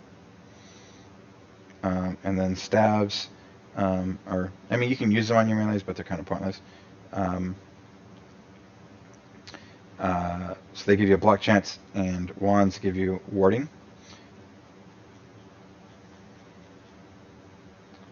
Okay, so we are done. I wish we were gathering under happier circumstances. Oh, and this is the second chapter of the arc. But you've heard about the Gorgon resurgence by now, I'm sure. Bridgebottom had some leads on possible lairs, and I rounded up Ryan's notes on tactics that worked last time. Boris, Sam, because they're rebels. You're looking spry. Nice to see you too. So for each chapter, this will show up. So you're gonna be fighting more monsters. So as you can see, it's the same world map. There's an expansion into the cloud areas. So we now have these spaces available. We start back down here again. Oh, that's interesting. So all of the previously freed spaces built defensive barricades, which is something we didn't do. We didn't go over, but you can prepare defenses in each of these squares. So you can train local archers, hide traps, chant the field. When you do that, when there's that incursion, it increases the chances of those different effects going off. So the walls help you with a charge. Archers help you with your chance to get off the volley, all that jazz. So what we're going to do is... Yeah, okay. So we're going to send Boris here. And then we're going to recruit another party member. And the reason we're sending Boris off on his own is this is not an infested tile, so he won't get ambushed, whereas if I send him here, he might. This is where we want to end up anyway, so I kind of want to sweep through this way. Opportunity. Okay, so distant clouds of dust or rain drift in the late sky, wind drags and roars close, and the windmill roars. Go ahead, rowdy weather, blast my path with your salty wind. I won't be deterred. With a last look at fading day, she goes in. An especially vicious gust fights her all the way to the entrance. The door! Ryan pulls the door closed. The mill keeper's a man named Orchard, a stranger to them. He's provided shelter anyways, and now comes from his cellar with a jug of cool dandelion tea and cups. What a wind. And you know what? No grain to grind. At least it's quieter. You should hear it when the big wheel's gnawing. No one's just this nice, are they? Is this really dandelion tea? Thanks for everything, Orchard. Oh, that's probably her. Oh, well. I'm fine. I'm happy for the company. Stories Gleaming here is told are already worth whatever hospitality I've given. But are you two still set on staying just the night? Rain pulls the poster out she'd found pinned to a tavern door in Kenta held. Think you're a hero? Dreaming of glory? Dream no more. I'm Irie Drinkins, and we need you. Come to the land heroes forgot. Bring a new age of hope to the needy. Think we're needed elsewhere. So here again, you can not take it on, or you can. So we're gonna go ahead and do it.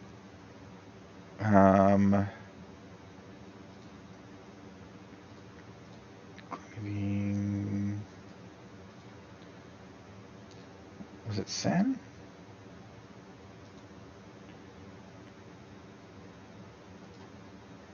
Okay, so she got 30 charisma. Did I give her Bard? I'm trying to remember. Aspects.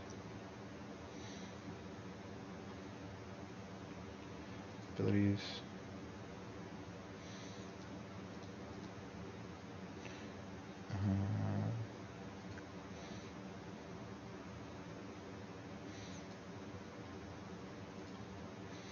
Nope. It's not going to help me. Oh, okay, so let's look through abilities. I swear I give somebody Bard.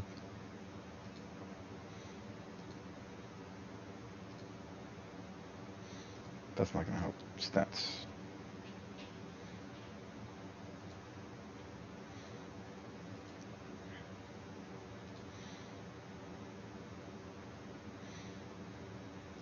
I've never explored this. Aspects.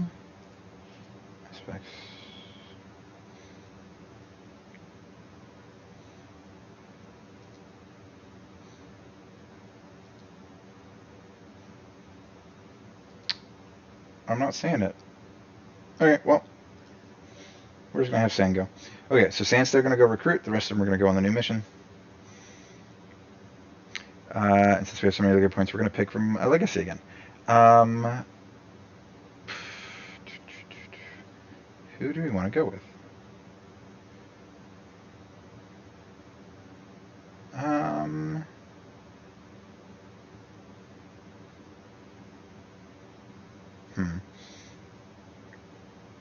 Okay, so actually, we're going to go with Wind. So Wind isn't all that amazing, but she's obviously got some sort of an aspect thing going on.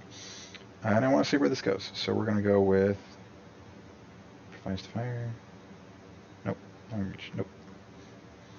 Prescribe.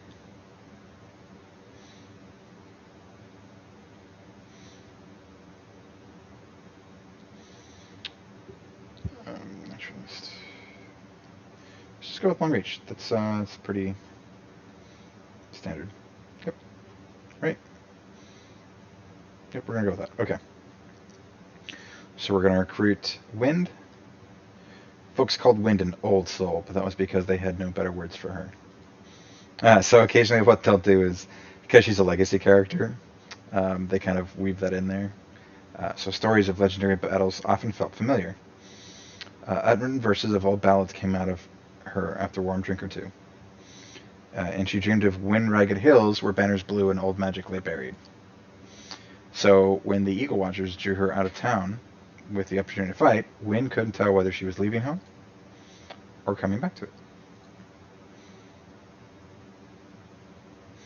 Okay, so since we're done with the recruiting, they're going to do the scouting.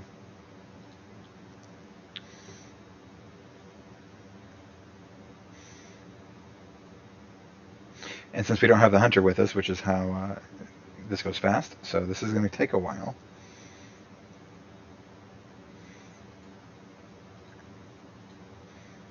What's wrong? I sense magic. Gorgons? No, this feels like more like something is lingering. Come on, it's this way. What is this? It's an overgrown mess. That's what it is. Help me uncover it. There we go. Ah, that's a nice strong font. What a rush. What are you talking about? We just pulled some weeds. I don't feel anything. It's a font of spell thread. It feels like someone is pouring honeyed sunlight, woven with strands of fire through my body. Honeyed sunlight? Yes, sunlight and starshine. while at the same time it's an unfurling to the world around you, to the spirit of a place or thing. Objects have spirits. Well, not like conscious ones. It's more that we're connected to everything. Spell thread, woven between all of reality. Sometimes I feel like there's an entire world that I'm missing. Okay, so since Wind already has a thing, I don't think she can get a second one. So we're going to go with Sand, saying what happens when you touch it. Well, I don't know. I've always sort of worked with the energies from afar. Let's find out. And Sand's going to touch it. Whoa! Oof. Are you okay, Sand? Yes, I'm okay. Wow. Like honey and sunlight and fire. And I feel connected? Yes, exactly, to everything around me. Or is there even a me? Am I not the same as that tree? As that... Come on, Sand, we can chat about this on the road. Okay, so let's take a look at Sand now.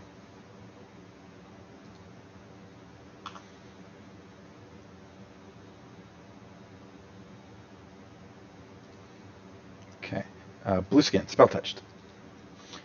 Sand touched a raw primal node and has been marked.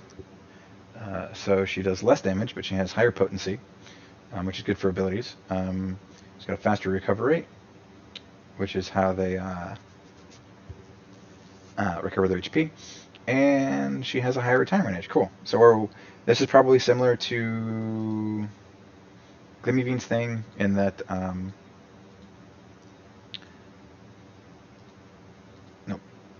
whatever. I'm sorry, Glimmebean doesn't have it yet. I think, yeah, Wind has it, where she... Oh, not her either. Oh, okay. Well, anyways, usually these effects give them a higher retirement, which means they'll stick around through chapter arcs longer. Which is good because that allows them to get higher level, which will affect what abilities you can choose when they're legacy characters. So, okay. So we need hide and fabric, 2 fabrics. Tanner provides 2 hide. We're going to go with 2 hides since I know we have enough fabrics for the most part. So they're going to build that while this group goes on the opportunity. How much further today? We can't be in that big a hurry. This part of the world is full of tall trees. The earth smells like pepper and ash. Feral bellows occasionally echo and are answered with silence. The sun's not gone. I'm beginning to think you're punishing me for something. Glimmebean, there's something I've been meaning to say. Something bad. I don't plan on going back to the Ego Watchers. Not for a long while, and maybe not ever. Oh? It's been an enlightening, harrowing, joyful, grief-strewn road, and I'm the stray who follows the hunter and learns to be a hound. But it's hard. I've stayed doing the same thing so long now, the same way, calling the same place home, and a noise interrupts her. It comes from just ahead, a barking voice, a woman's voice. They approach a cluster of trees and find beyond it a clearing, a road, and a collection of interesting people. You know how often we get that excuse? You think we should keep your home safe and do it for nothing? Is that what you're saying? No, please. Isn't that the... With a confirming glance at the poster, Rain found... Ugh. I do not like how that comes out. And followed. Glimmebean passes it forward. And this is the poster they found earlier. Oh, look, someone looks familiar. Let me be clear. If you don't have the money, that's fine. It is? Sure, we're heroes after all. Just fair warning to you. We can't be everywhere at once. Heard there's goblins prowl these hills, and they've been awfully burny lately, haven't they, Zeph Barn? Right you are, Lady Eerie. Burny goblins. Alright, here. This is all I've got left. My kids are gone. The old man offers a sack he'd been carrying. What's that? A bag? Bag of rice? Yeesh. You ungrateful codger. Fine, keep it, but next time it's double, right? And it's coin. Or meat would be fine. The old man hefts the bag of rice, then heads down the road, slow and sad. Need me to follow? Oof, I don't know. What do they even do all day that they can't afford a little fee? Suppose we could pay him a visit, see if he was lying. Good day to both of you. Are you both? No closer now. Came a long way looking for Eerie Durnkins. Saw the We Want to Be Heroes. Oh, did you see my poster? What a pose, right?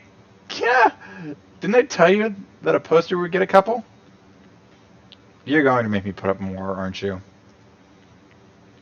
Hey, Rain, she thinks we're a couple. What do we say? I didn't mean it that way. Well, you look like you've got some danger in you. Come back to the castle. We can talk. Need hero skills, though. Can you handle goblins? Can the hawk handle mice? Yes. I'm also a yes. Right. Well, right. It can. By which I mean the already unpleasant day sours and fades. They don't look new at this. They're not. The road withers, but they are able to follow its ghost to a swampy compound among toppled stones. They arrive as dark sets in. It belonged to a merchant family once. Vagrants are living here. Lost scalps. We made it ours. You're not from the area? That's lucky for you. I'm Gran. Glimmerbeam. What do you think? Nice? Your castle? I imagine it's a pretty motivating place to live. It's a work in progress. This little operation you're looking at, it didn't all happen in a day, of course. A stairwell goes underground. Frog's noise follows them down the damp steps. Took my while to scrape enough brave souls together. What Mammy used to say, she said, tell me the name of a brave soul and I'll ask what height to make the coffin. Mammy was a carpenter, is the explanation. They reached the foot of the stairs, a room thick with odors, stale food, dewy rock mold, brittle leather. But anyway, here's where we get down to business. Bedrolls, buckskins, barrel stacks, beetroot liquor, and boiled beans. Eerie lights candles and douses her torch as she goes. Don't forget banditry. Predatory greed isn't news to anyone. Disappointing, though, when you find it nesting in what should be able and honest chests. Ryan. Oh, is this... You're going to lecture me, aren't you? It's not just the old man, is it? It's all the people living here. And around. You're taking their money. Food?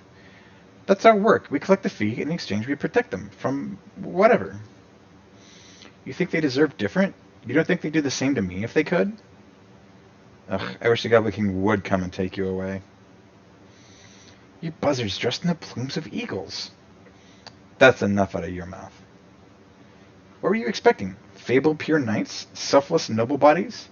That's nice for stories. Look around you. We live in the cellar of a ruined something. Maybe there used to be heroes here, but now there's just spiders.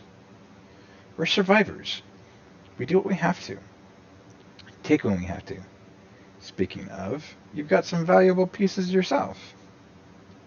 So we can just straight up fight him, or we can try and convince them to stop, but since that's so low, I'm just going to fight him. Roost in your tree of lies. Just don't think you'll fly far when it burns. If you fly now, though, stand back, all of you. You had me welcome you in as a friend, but you threatened me, call me a liar? We're no corn cobs. Come get bloody. Okay, so we get 1 temporary HP and 1 armor warding. Their leader moves like a seasoned fighter. The others, sloppy maybe, but those weapons would still hurt. So, we are going to...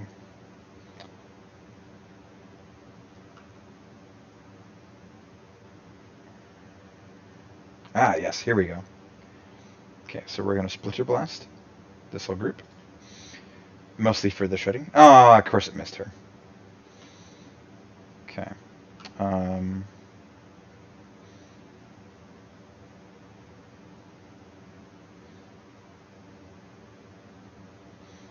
Yeah, we're going to take him out.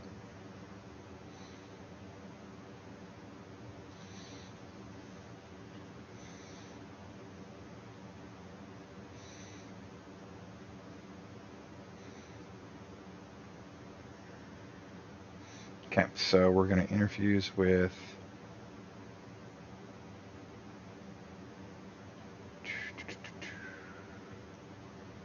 Shackle. Nah, he's not worth it. Because we're interfuse with the... Okay, so... Oh, she's only hobbled. Oh, well. We're going to swap weapons. And we're going to take him out.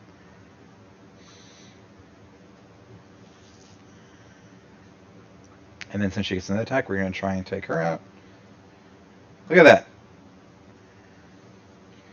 Gleaming, kicking ass. And then he's going to come over here to get a clear shot.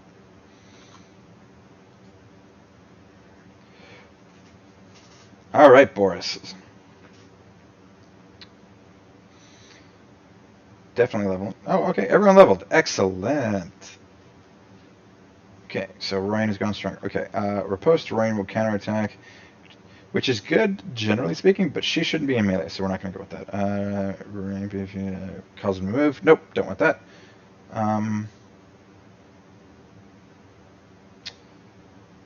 You know what? This is probably the best one. Okay, so we can give Glimmy 30% more health. Let's start fire, which we don't care about. Or okay, so this one's good. So whenever she gets a kill, the next attack on her will miss automatically. And we're going to give Boris long reach because that's always good for range. So +5 block is going to go to Sen.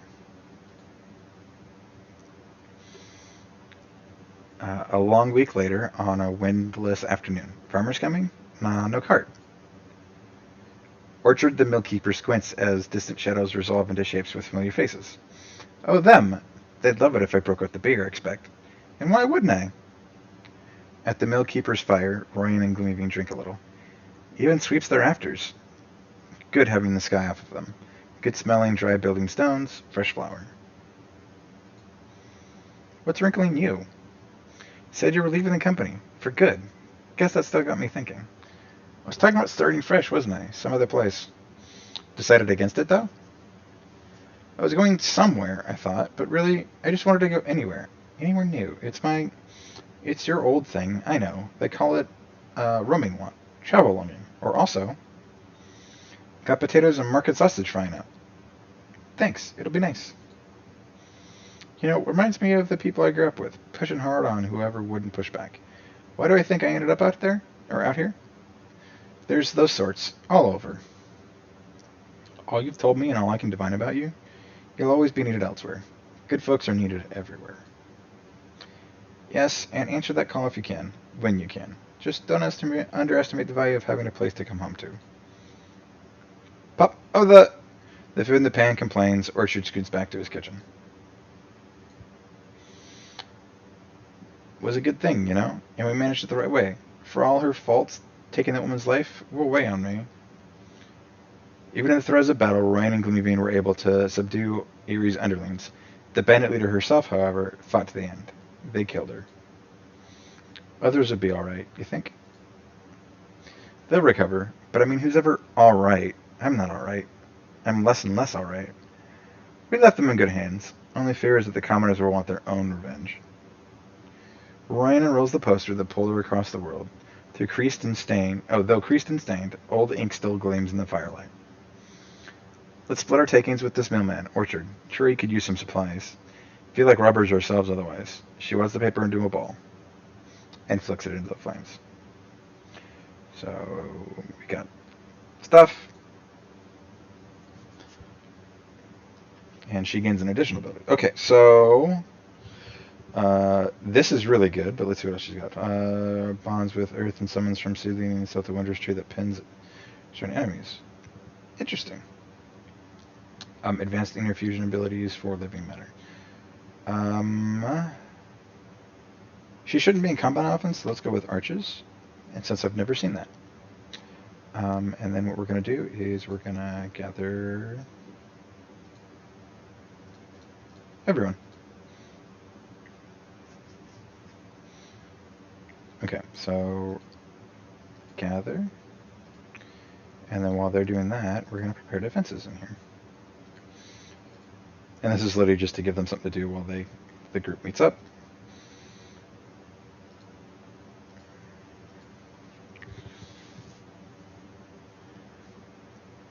Actually, let's do this. We're going to scout with these three.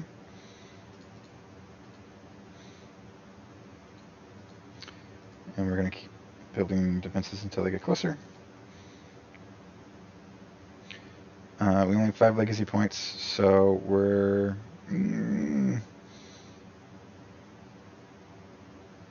yeah, we're going to fight the thing anyways. So let's just make sure he doesn't get more health.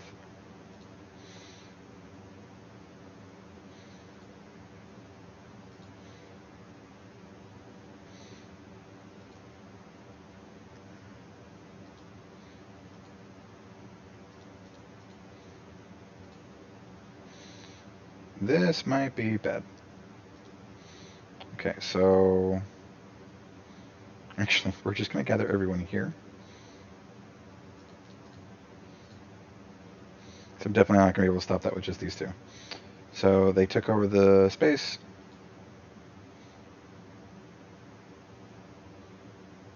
Oh!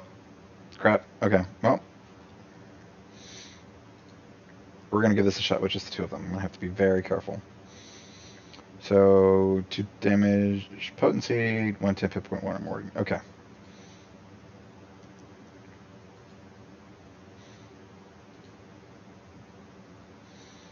Oh, yeah, because I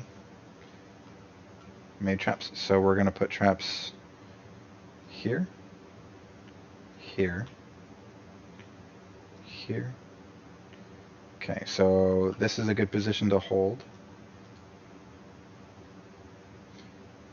You're going to interfuse with the campfire. And the other campfire. Okay.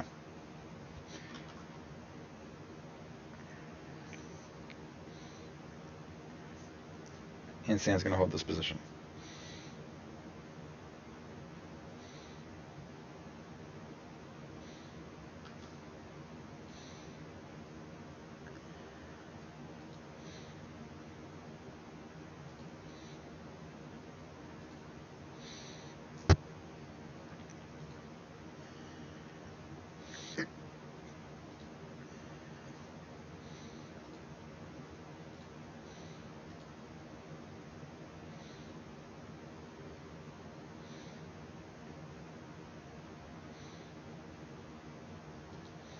Okay, so we've gone through all the traps.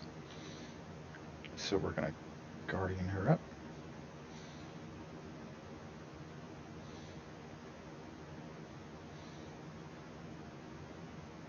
Yep. So normally I go with the range one, but he's actually more dangerous.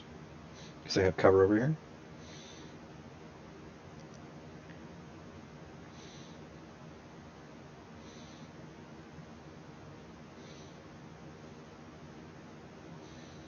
Okay, so...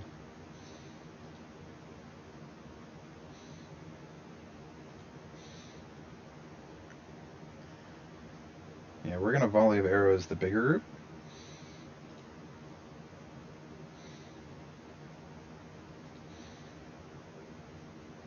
And we're going to steal fire on both of these guys. And we're just going to guardian up. Make them come to me.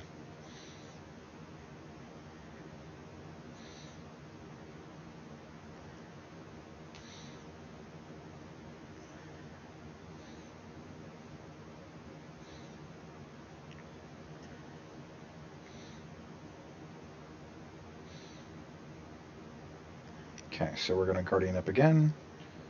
And this time she's going to interfuse with...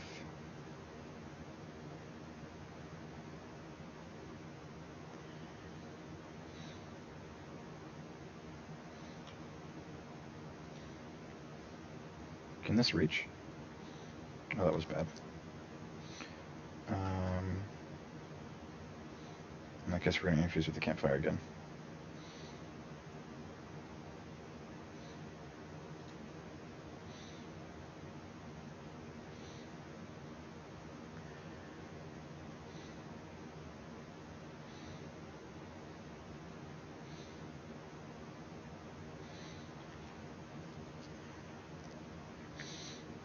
Okay, so we're going to...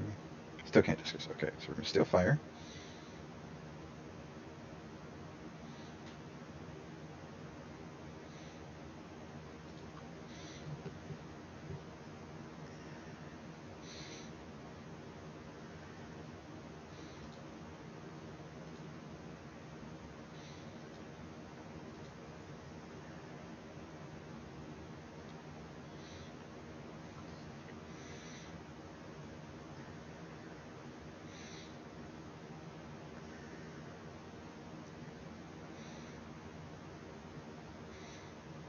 Oh, and we won. Holy crap. I did not think I was going to win that. I'll take it. Oof. Okay, +5 melee and ranged accuracy, which we're going to give to Gloomy Bean because she's got both.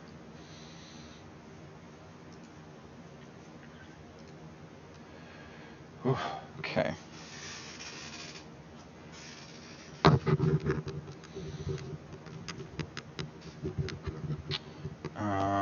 And we're just going to have everybody... Oh. Yeah, everyone's just going to come gather on the scouting jump.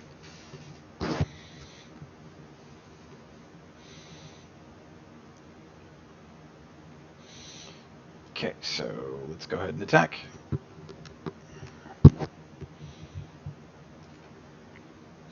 Oh, you're a white wind. You haven't said a word for hours.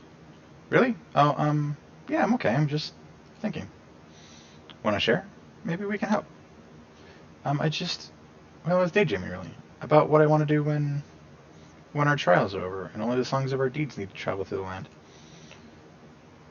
Okay, I have to know. What do you want to do?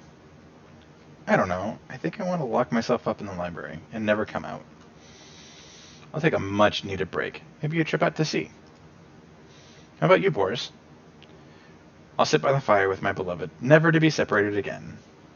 What about you, Royan? An end of fighting? I think I'd get bored. Heads up, gang. We're almost on top of them. One day.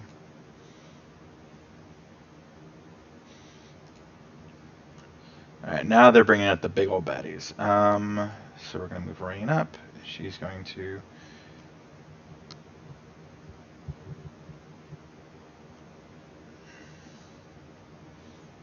interfuse with... Yep, let's go with this rock. And then we're going to use it on the biggin.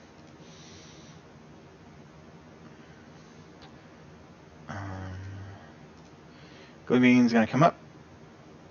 And we're going to try and kill the raccoon. Perfect.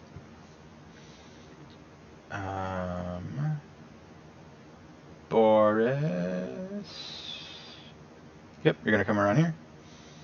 Let's see if you can finish off. No. Man. I don't know what it is, but his damage is terrible.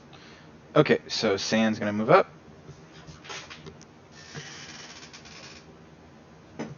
And wind. Okay, let's have wind. And you're also going to interfuse with the stone. And we're just going to finish off the guest. Okay, so now the hardest hitter is gone. Perfect.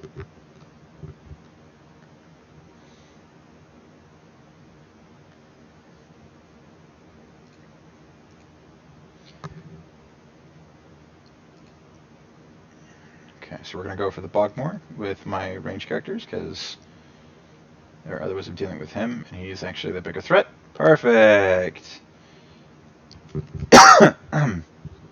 Excuse me, so Rain.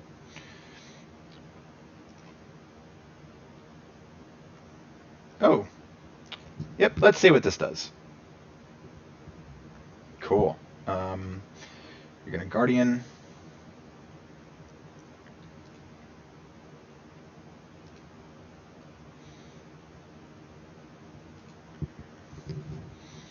And we're going to discus him. Probably kill him. Yeah. Is that the combat? That's the combat. All right.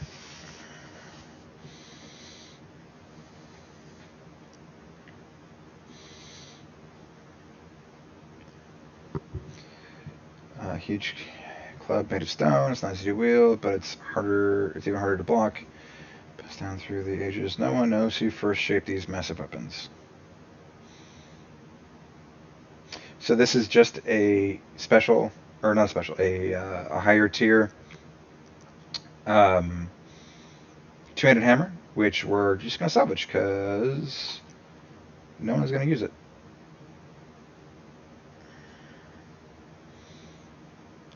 It won't be the last battle, but my eyes, it was a good one. We should name this place. You mean something like Brush Glen? Well, sure, that's the overall place, but what about a specific clearing or cliff? You think they have names? Being in the presence of a named place has a certain beauty. Anyway, a little commemoration never went amiss. The top of a nearby mound of stone seemed to fit Boris's vision. Perfect. Rarely does your heart confirm something so decisively. Battlebond Peak sounds like a place anyone would be proud to stand. You have an official process for this? One makes one's own. The place will know. Boris lit a tiny fire in the crag as the sun stretched out, building small piles and saying a few words. Gleamyvine wondered if he just enjoyed the motions of a ritual a little too much. But when he came back down, something did feel different. The company took a moment to regard Battlebond Peak on their way out. Then continued on, hiding small smiles from Boris. Okay, so they've gotten stronger again. So this means they're going to have more rows now. And we're going to sort through everything. And another opportunity, the blinking game. So the hippocampus looks up and she's all, I just thought those young hippos needed a safe and progressive place to learn.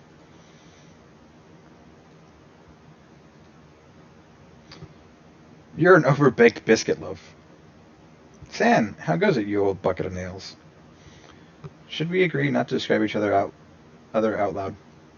Oh, all right. Anyway, wanted to find you because, look, any idea what this note means? Who blinks first? Who gave this to you? No one. Or, I mean, no one I saw. It was stuck to your door. Your name on it. Figured I'd bring it to you. A map to... A map? Yes, a map. Here, you take it. It's not meant for me. And there she goes. I mean, honestly...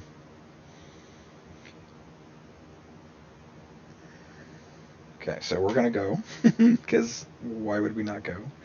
And unfortunately, I am stuck with bringing San and Gleamyvine, which would not be my ideal pairing, but that's fine.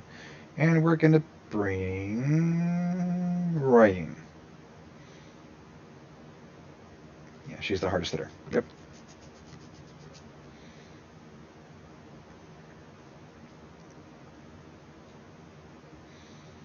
Okay, so they finished going through everything. 2 more wood. I'm going to keep giving it to Gleamyvine. And okay, so now what we're going to do is we're going to send them down here to prepare defenses. So we're going to swing around this way. So this fellow used to pick on you, this Martmoth. What's the deal with that? Well, I used to give him as much as I got, to be honest. Not that I enjoyed it. Well, okay, what it was, we had this game we would play. To challenge each other, a blinking game. Oh, I'm sure you never took that too far, did you? What kind of rules did you have? What? There weren't any rules. Well, the whole point was about you're put in a situation and whoever blinks first loses. So that meant just going farther and farther until one of you backed down, right? Basically. So something happened? What was it? Oh, well, the last time it happened, I ended up winning. But something went wrong. I didn't mean for Martmoth to get hurt quite so badly, and... Whoa. Well, yeah. Can I say I learned from it? No, not really. It just kind of makes me sour with myself. As far as Martmoth, I haven't seen him or heard from him since that time. San? Are you serious right now? And this is what I signed on for? So I'm Gleamyvine. My friend and I decided abusing each other would be hilarious. Oh, oops, turns out it sucks to get randomly maimed for no reason. Oh, what's that? He wants revenge? Good luck to him. See what he does when I walk straight into his trap. Did I miss anything? How about the part where I didn't ask you to come with me? Click. Oh. San's foot has pressed a concealed trigger. Removing it will likely spring a hidden trap. Any shift of weight, any movement might release it.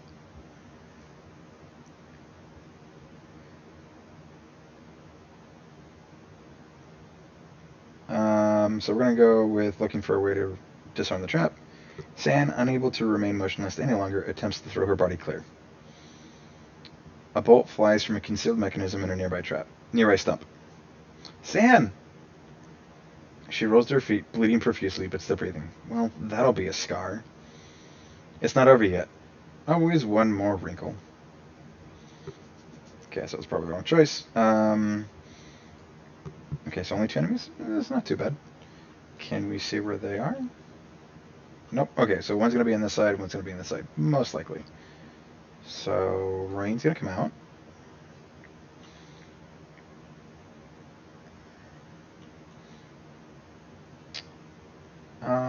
You know what? Yeah.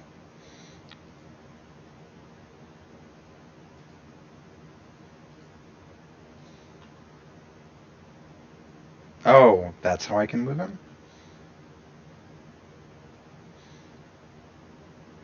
You know what?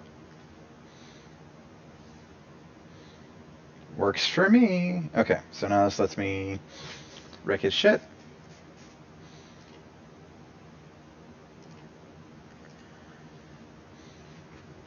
Oh, and she's got untouchable. Oh, that's right, because she killed him. So she's got untouchable now. Perfect. Here's the other one. Can run it in. Okay, so Royin is going to back up. All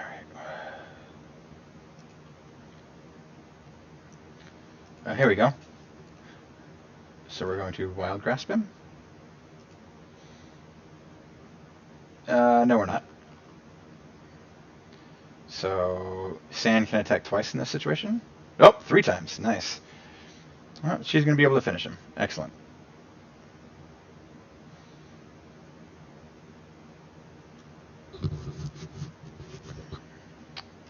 Okay. Plus 8 wording, which is going to go to... You know what? I can give it to Boris. By nightfall, San's wound is staunched. A fire gnaws on logs. She gazes into the flames. Scars can be sexy. I just did one more sweep of the area. Didn't you say he wouldn't have stuck around? Well, sure, but years change a person. Unless, obviously, that person is me. Alright. Thanks, Gloomy Beam. Come on now, I've gotten hurt worse, and for stupider reasons. Look, I don't know what comes next. It shouldn't be your price to pay, but Martmoth always put a lot of stock in fairness. I call it take for took, snip for snap. So perhaps it's over? Score settled? And if it's not over, just like, you'll never be caught up in it again, Sam. I mean, I promise. Hopefully. The fire shrinks until it's small blooms of orange light, splitting the coals and quickly wilting. They lie on their backs and talk, and later they sleep. Neither will ever hear from Martmoth again. So the Murthagi get a new creature card, which is okay, because we're not fighting... They're not the main enemy in this. Okay, so... So you've got Set Asleep, 1 turn cooldown. As a swift action, Gloomy Beam makes a daring leap to 3 spaces away. I can give her 30% more health, or as a swift action, once per combat, Gloomy Beam grants 3 armor to herself or nearby ally for 2 turns. So this is excellent for movement, which is actually going to be one of her biggest issues, because she's going to be wearing the heavier armors and stuff, so that works out perfectly. And we're going to add these guys, and everyone's going to move.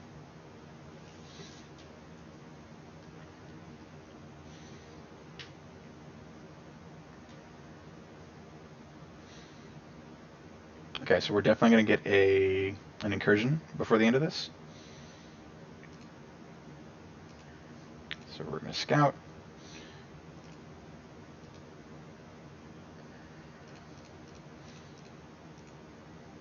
So they're going to start. These guys are going to catch up. So I can cancel it for the 5 legacy points, or I can let it come in, which we're going to let it come in. Oh, that's perfect. So it's going to come here where we're scouting. And the whole team's there. Oh, that worked out so well.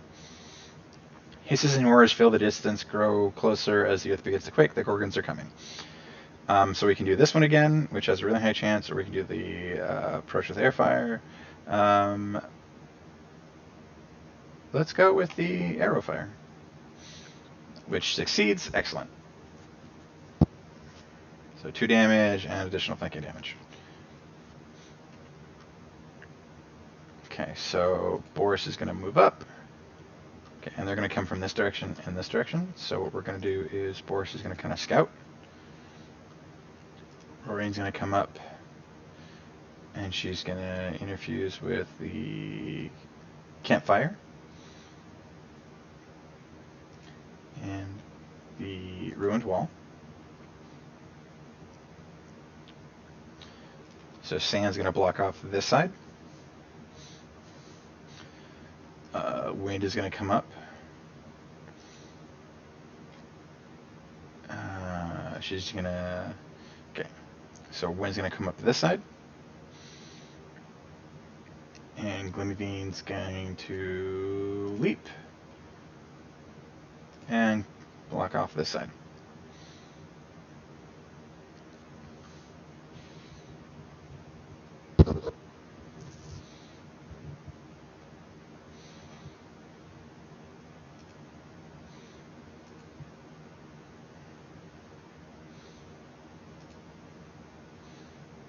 Nope, no enemies over here.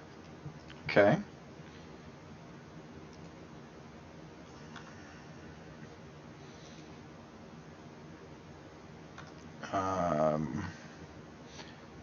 We're just gonna wait.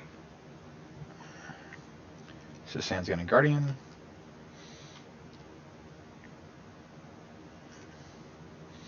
Wind's gonna move up and interfuse with the campfire, and then light it. And Wind is gonna move up and Guardian.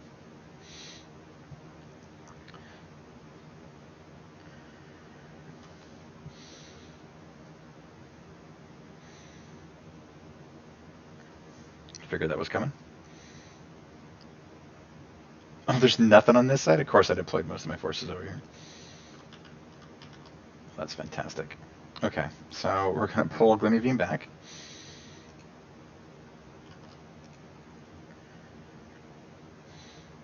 Actually, don't even need to bother. Oh, maybe we do. Okay.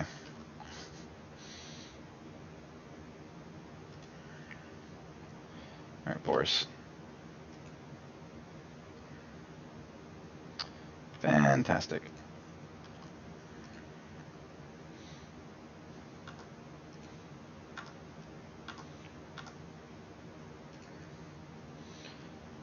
Okay, when can you... Oh, maybe. And there's RNG kicking my ass. Okay.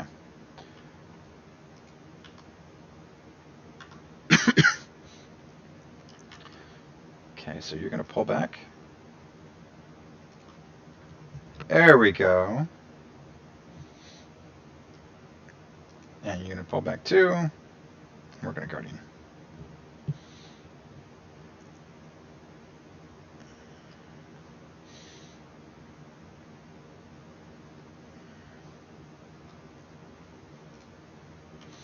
Okay, so Steel Fire.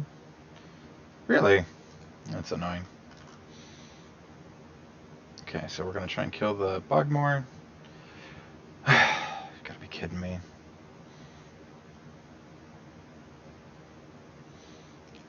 We're going to Guardian.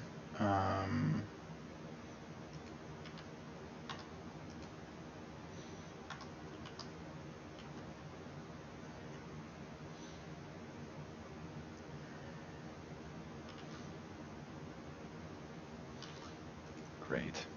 So screwed. Let's come down here.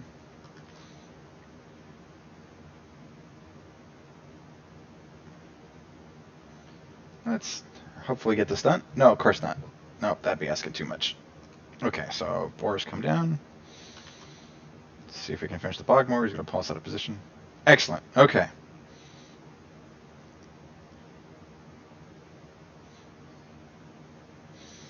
And of course he blocked it. That's not good. This is shaping up to be real bad. Okay, so we're going to use Steel Fire, the Geist.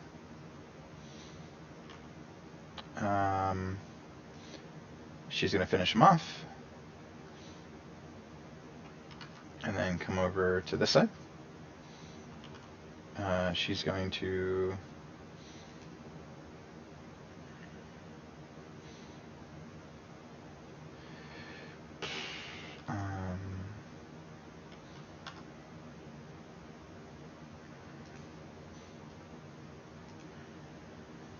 there it is.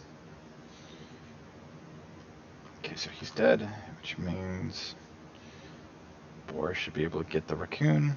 Of course not. Man, why is his damage so terrible?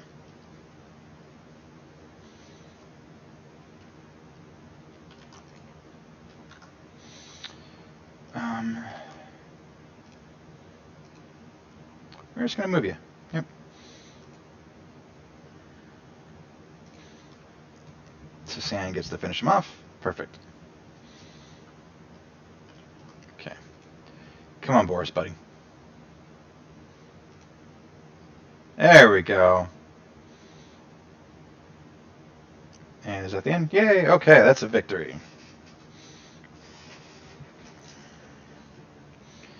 Okay. Man, only 3 and 4 experience. Anyways, so we're gonna go with Gleamivian again.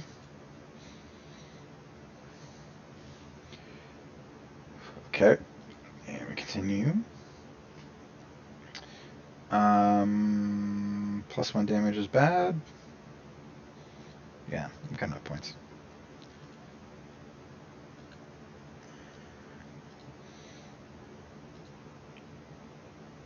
So Sand's a little hurt, but that's okay. The Thrixel, that's the last one. The Thrixel shouldn't be too much further ahead of us. I could have sworn they went this way. We did look behind these rocks. Oh, she's got a scar over her eye. I wasn't sure if that was some enormous holes. Tunnels burrowed deep into the earth. I say we get in there. We can't let them get away. So we can set a trap, or we can charge down. So we're going to set a trap, mostly because it's a higher percentage. Hurry, who knows when they'll get back. This is a cowardly way to engage our foes. Not every conflict can be resolved by rushing in head first, Boris. You're right. Let's get started. Working together, they fashioned a trap from nearby saplings. Now we cover it with fallen leaves. I hear something. Everyone, hide. They quickly duck behind the rocks, the sounds of chittering growing even louder. The insectoid creatures emerge from the earth, spinning their legs, carrying them into the sunlight, and then... It worked! Yes, but it won't hold them for long. We have the advantage. Attack! Ooh, so they've all taken 2 damage to start the fight. And a stone spirit. Okay, so... Boris is going to kill the Thrusk. Okay. San... Yeah, we're going to do it this way. So Sand's going to come over here. Wind, you're going to interfuse...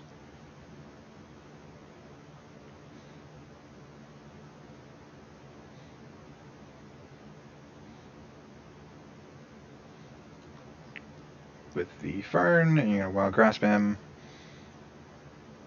which is just to kill him. Glimmy.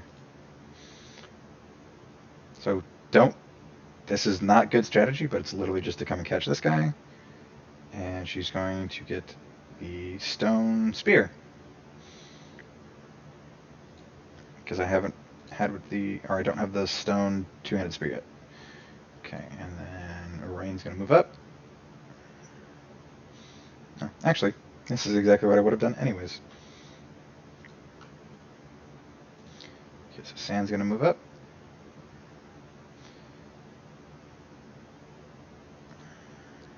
Wind is going to move up.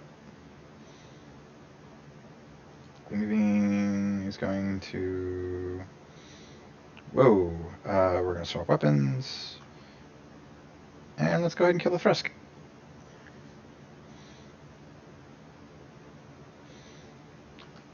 And Boris, you're going to come running up too. And Rain, you're going to move up.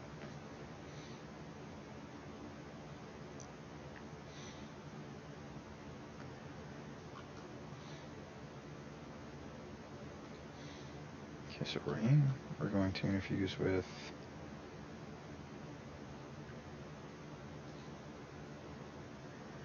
whatever that is.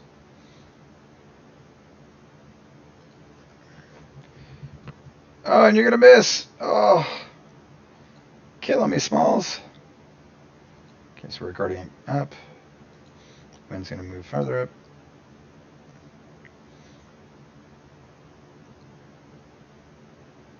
Can I? Oh, I can get both of them here. Okay.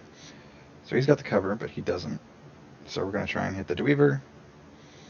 Nice. And Boris. Oh, only thing you can do. And you're going to miss. Okay, cool. Oh, I forgot they can do that.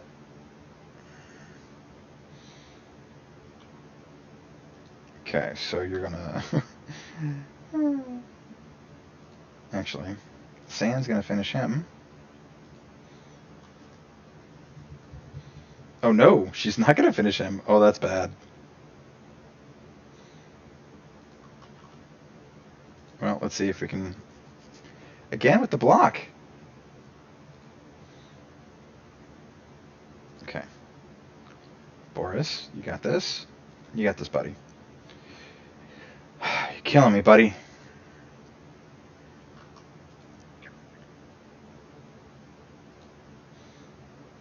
Okay. There we go. Wind.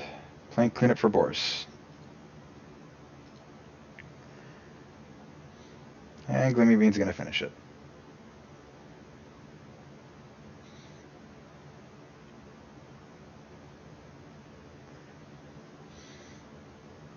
Sand, okay. Swift action, Sand engages other creatures, forcing it to attack her. Sand must stay in range and maintain a clear line of sight, which is actually really good. Once per combat as a swift action, Sand restores all shredded armor to herself or just an ally. And Bard, Sand reduces the cost for a creature up to by +1, +5% to all heroes in the party. Funnily enough, this is actually the one I'm going to go with. I mean, Bard's good overall, but this plays to her strength. So plus stunts chance. Let's go ahead and give it to Gleaming because she makes the most. She's the most offensive party member. Well, fine, Gleaming. Not that I expect anything less. Just want you to know I appreciate you. You start to wonder if it's worth it, all this fighting. Oh, you do? Yeah, you're right. Why would you understand? You sort of wish, like I do, that none of this was necessary. We all feel that, I think. And if we see a way to make it come true, to bring peace to this country of wishers, we will. Until then, well, we have to keep answering the call, don't we?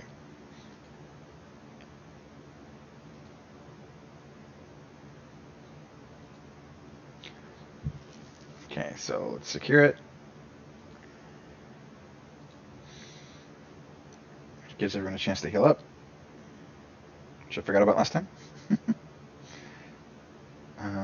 Perfect. Spell threads. +7 speed, which again is going to go to Gleaming Beam. Last one. Okay. I almost finished with the chapter, and that's what we're going to call this one.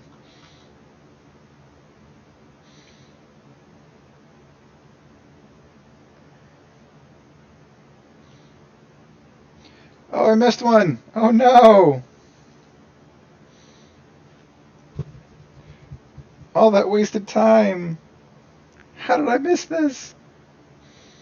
Oh, well, that's reinfested, and we're going to want to clear this one out too.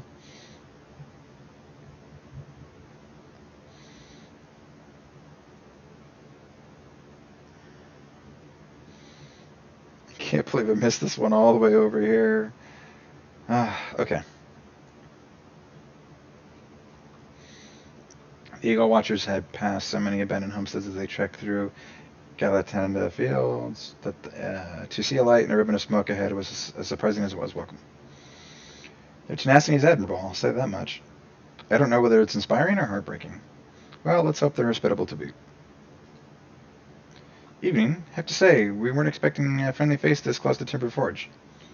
Assuming you're a friendly sort. What? Oh, of course. Sorry. Come in. Normally I'd offer you some milk or cheese, but things being as they are, if you've got a roof and a fireplace, we're already appreciative. Or, you kept cows then? Or sheep? Kept. Right. Cows. My livelihood. I'm surprised anyone would hang around Timber Forge with Gorgon corruption so close. Especially a cattle farmer. The thing is, those cows and me, we depend on each other. And you might see something's going on. And just like they wouldn't abandon me, I wouldn't abandon them. A little more clear. What exactly is this? I want to give you the benefit of the doubt here, so can you explain? I'll take you out back. I was hoping to introduce you to the ladies and their condition a little more delicately, but long story short, I'm glad they held out until somebody like you came along. Like us. Well, you're the ones who help. You have magic, don't you? And experience with... You're the ones who do the impossible. There are different degrees of impossible, it turns out. I hate to tell you this, but the cow's fate was sealed a while ago. Keeping them around is a risk that frankly borders on irresponsible. You couldn't at least take a look at them? See, if there was something... Boris, you've got that look, that overly noble look. We could perhaps study them? No, we do what must be done. So you can kill them, or you can study them. And I don't know about you, but I would always take up the opportunity to study my enemies, so we're going to study them. If you heard someone telling the story afterwards, the right choice is clear. I want them to say that Boris did all he could to save the innocent. Sure, but what's the ending of that story? We'll take a few days and look them over. It's not like we have an official appointment time at Timberforge anyways. Thank you. Doesn't sound like much, but thank you. Mackie put them up well, and Boris poured his heart into observing the cattle for a few days. Well, we know more about how the curse progresses in beasts. Nothing about how it stops, unfortunately. That's something, though. Unless you had actually hoped to cure them? Valiant old Boris has broken the Gorgon menace wide open, everyone. Let's buy him around and declare a holiday. Suddenly. Change of plans, folks. We're not going to Timberforge anymore. Timberforge got impatient and decided to come to us. And at the same time. Boris, I'm afraid it's finally time to wrap up the studies. So, by doing that, I get rid of a card, which was cool. But this is a terrifying battle. So, here's what we're going to do.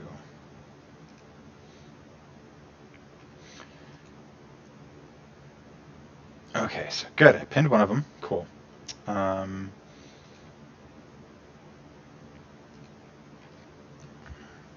Okay, so we're going to try and take out the one I can.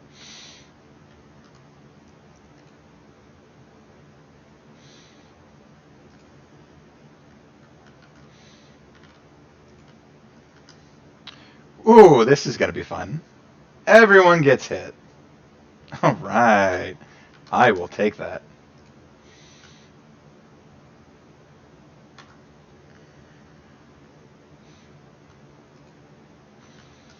Okay, so let's see if I can kill one. Yep.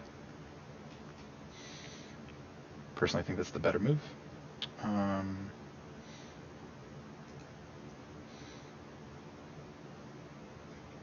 Oh boy. All right, well.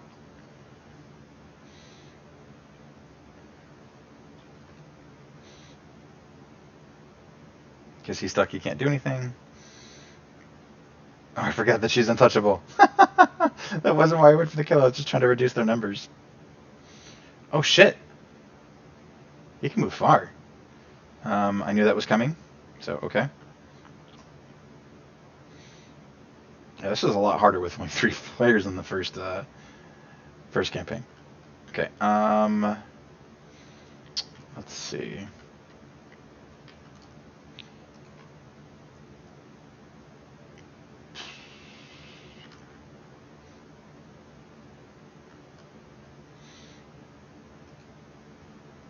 Well, can't do a whole lot, so let's go ahead and.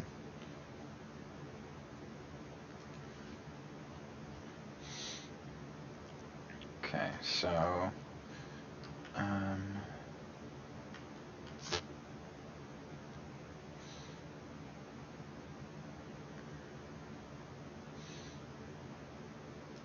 Yep, okay, so we're going to back everyone up.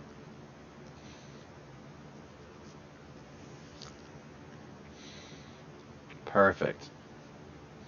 Okay, so now we get to put her. Oh, yeah. I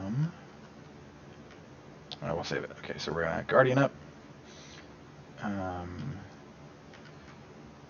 going to back up Wind.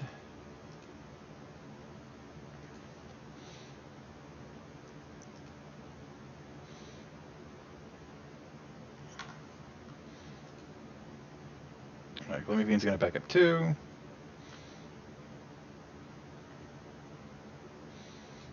Okay, so when I get rid of the... Damn it. Of course it misses.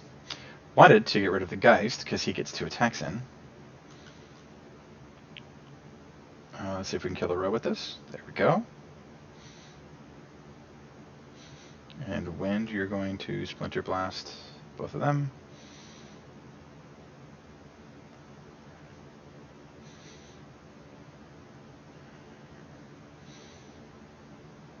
There it is! Alright. And here's the part I was dreading.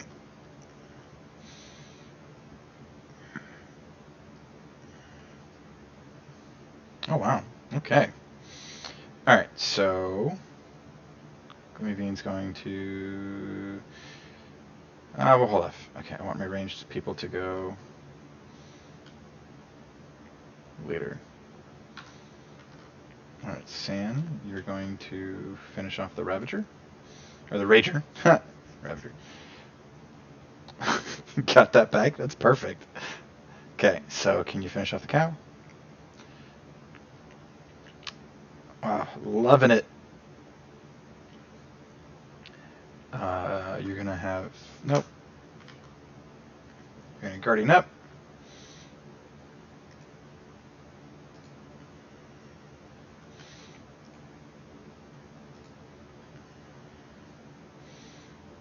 Perfect. Glimmerbeam.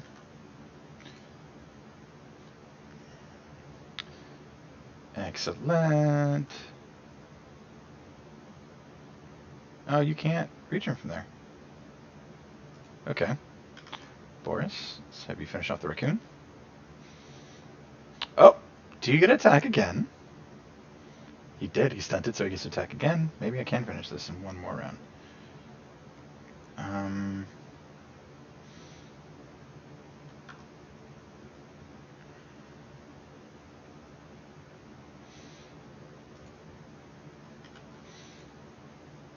No, and we're just going to wait.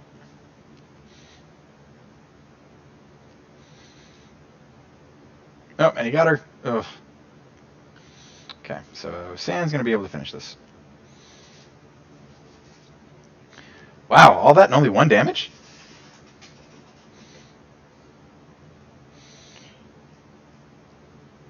Come on, Wind, you're killing me here. Okay, Beetle Smasher, which we are going to salvage. Cloak of Cunning. Again, we're going to go with Glimmerbeam.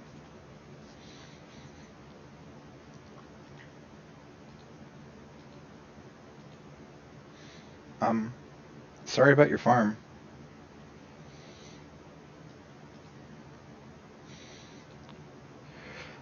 Okay, so let's wrap this up.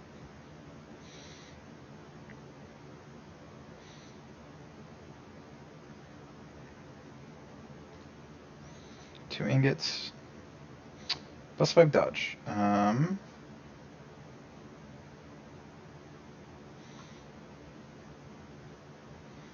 Let's go with Boris.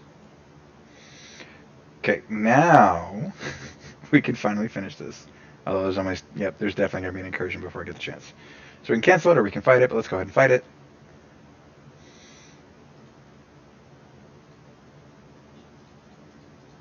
I don't think I'm going to get there in time.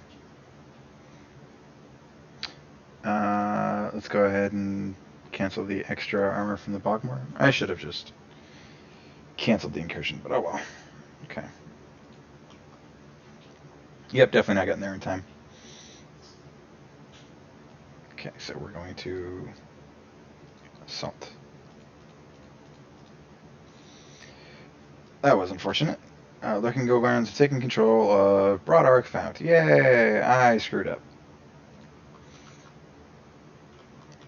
Okay.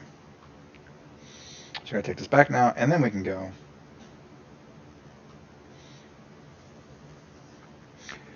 All of Houdin Cypress Garden sprouted long shadows when raging beasts overran Broad Arc Fount. How will the Eagle Watchers set things right? Old summer feeling. Let's see another day. So we're going to go ahead and charge in again. Which was successful. Scattered the foes. Alright.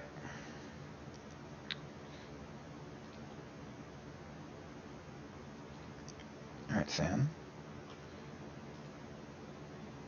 Not quite.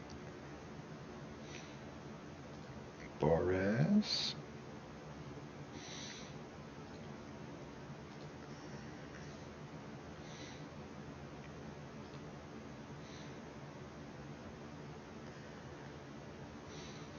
Oh, I am so dumb. I did not see this big old guy here.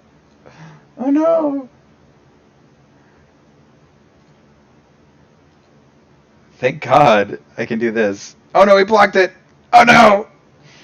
Oh, did I just screw myself over?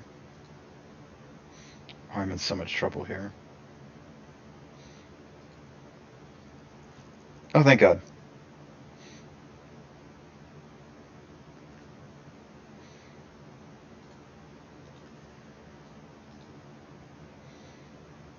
Okay.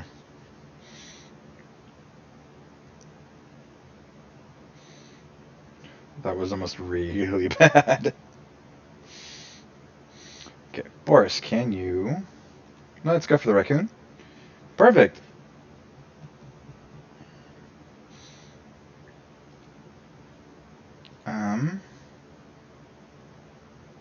Yep. We're going to go for the farthest one. Excellent.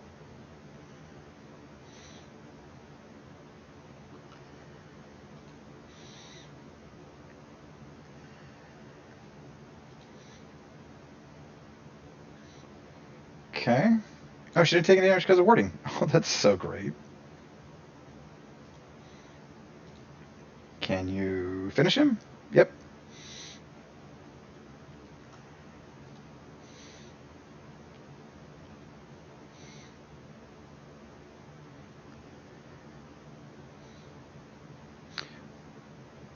Perfect. Okay, so this is the heavy armor, which we're going to give to San, which is unfortunately going to slow her down, but it's... And she's going to lose some dodge, but it's better armor, which means less damage on more attacks. We're going to give Calamity some block. I figured out what it's like. What's like? Killing Gorgons. Unpleasant, messy, but weirdly satisfying. It's like popping a zit. We're popping the zits of the very land itself. The biggest zits of them all. Come on, it's a metaphor. You like metaphors. I thought you'd be proud.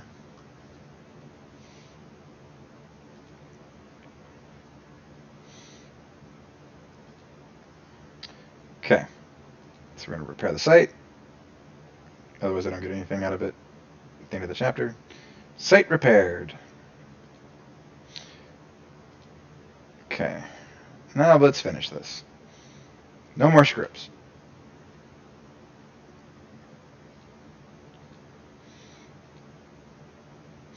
Since the transformation, I've done a lot more reading on crows. Turns out they're highly intelligent. As if you didn't have enough on your plate. Now the crows need your attention too.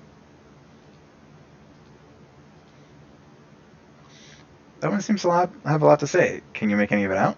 Almost. Shiny? Shiny, probably. Figures, if a crow knows one word, it's shiny. Sure, I would love something shiny, thank you. Or, you want to be useful? Go mob the Gorgons for us. Sure, I would love something shiny, thank you. The crow gurgles and hops forward, then flies away. The whole flock seems rather riled up. Murder. What? I don't think they're... The whole murder. Our group of crows is called a murder. When the crow returns, clink. Fascinating. Better than the thanks we get from most humans. It's not any kind of recognizable...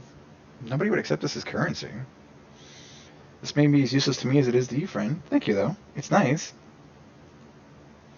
The crows bubble amongst themselves, then unfurl into the sky, leaving the eagle watchers once again in the silence that looms before battle. An inflammatory coin doesn't do anything. Let's go ahead and salvage that.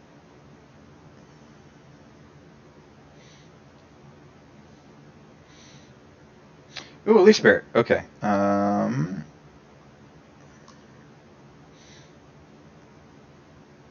don't think I have it for the sword, so that's going to be my focus.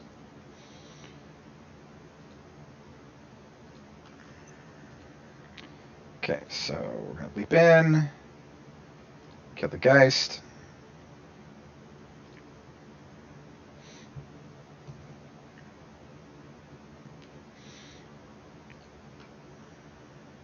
Perfect.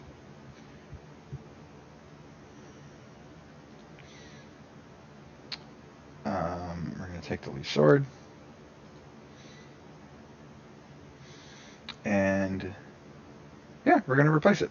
Because I'd rather get temp HP out of stunts on her than bonus action. So, Boris, you're going to come up. Look at you, buddy. Killing it. Rocking his world.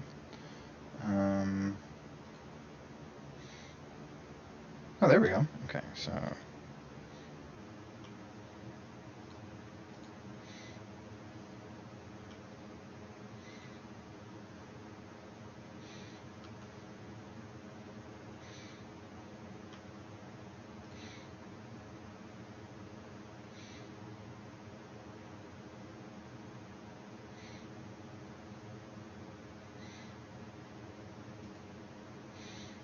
This is probably going to be bad. Yep, no way I can do it without...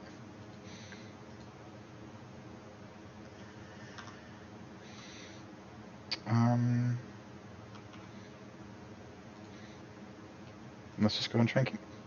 There we go. That was a better idea.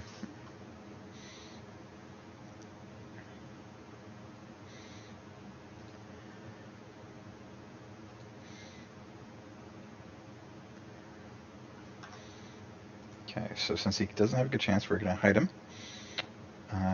Sand, you're going to come up.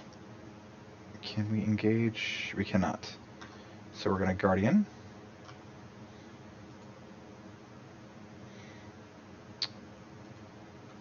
Nope. Torches. Yep. Okay. Since he's going to be in range for more of us, we're going to kill the raccoon. Yep. Oh, he dodged! Okay,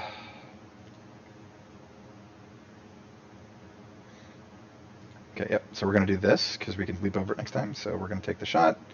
Not a high chance, but she won't be able to do anything else otherwise. Perfect. That worked out. Okay, and we're going to infuse with the ruined wall. And we're going to discus we're going to discus onto the frog. That worked out pretty well. So it does take some damage. Ugh. Okay. Cleaning, you're going to leap.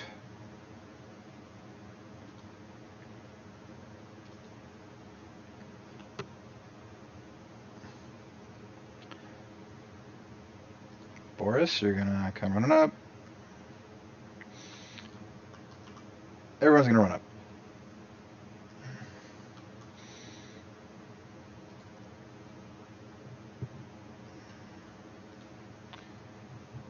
Okay. And since he sent the alarm, now they're all coming. They all know we're here. So, I'm gonna open the door, Boris. Can you? Nope. Okay. So, Sam.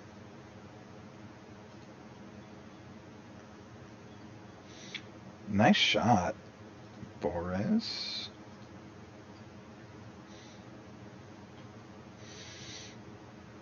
And Glimmy Beam.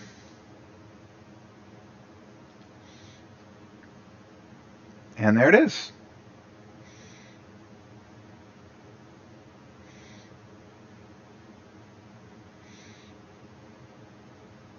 Oh, so close. Okay. Better speed we're going to give to Sand now. Entirely adequate performance. Okay, bonus damage. No one lead block.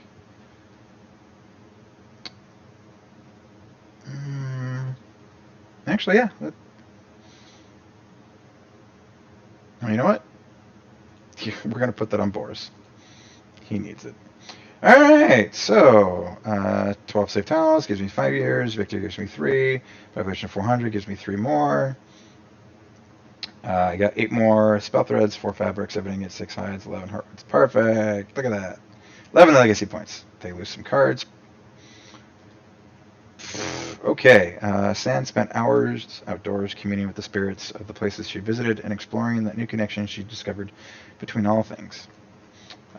Boris brought potential sweethearts to Battlebomb Peak. If the view didn't do the trick, maybe the tail of the battle would.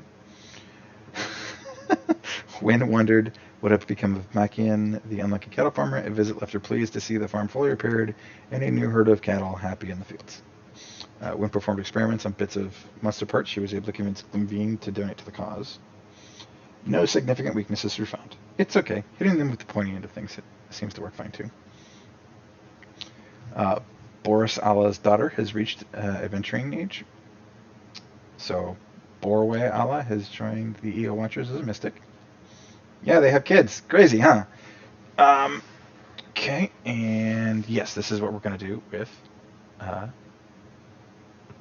Wind. It says her name right here. Wind. So we're going to give her the crow arm, which means she can't use staff. She's going to get the wand, which is okay. But this gives her a good melee. And we're going to give... Yep. So this is cool. I like that. I like this for Gloomveen. So she loses a bit of speed, but 5 more block, which is always good for fighters. Okay, so we have an opportunity to upgrade some equipment. Is there a way to save? Let's save. We are going to save right here. Okay, so when I pick this up again, we will be upgrading some stuff and starting Chapter 3.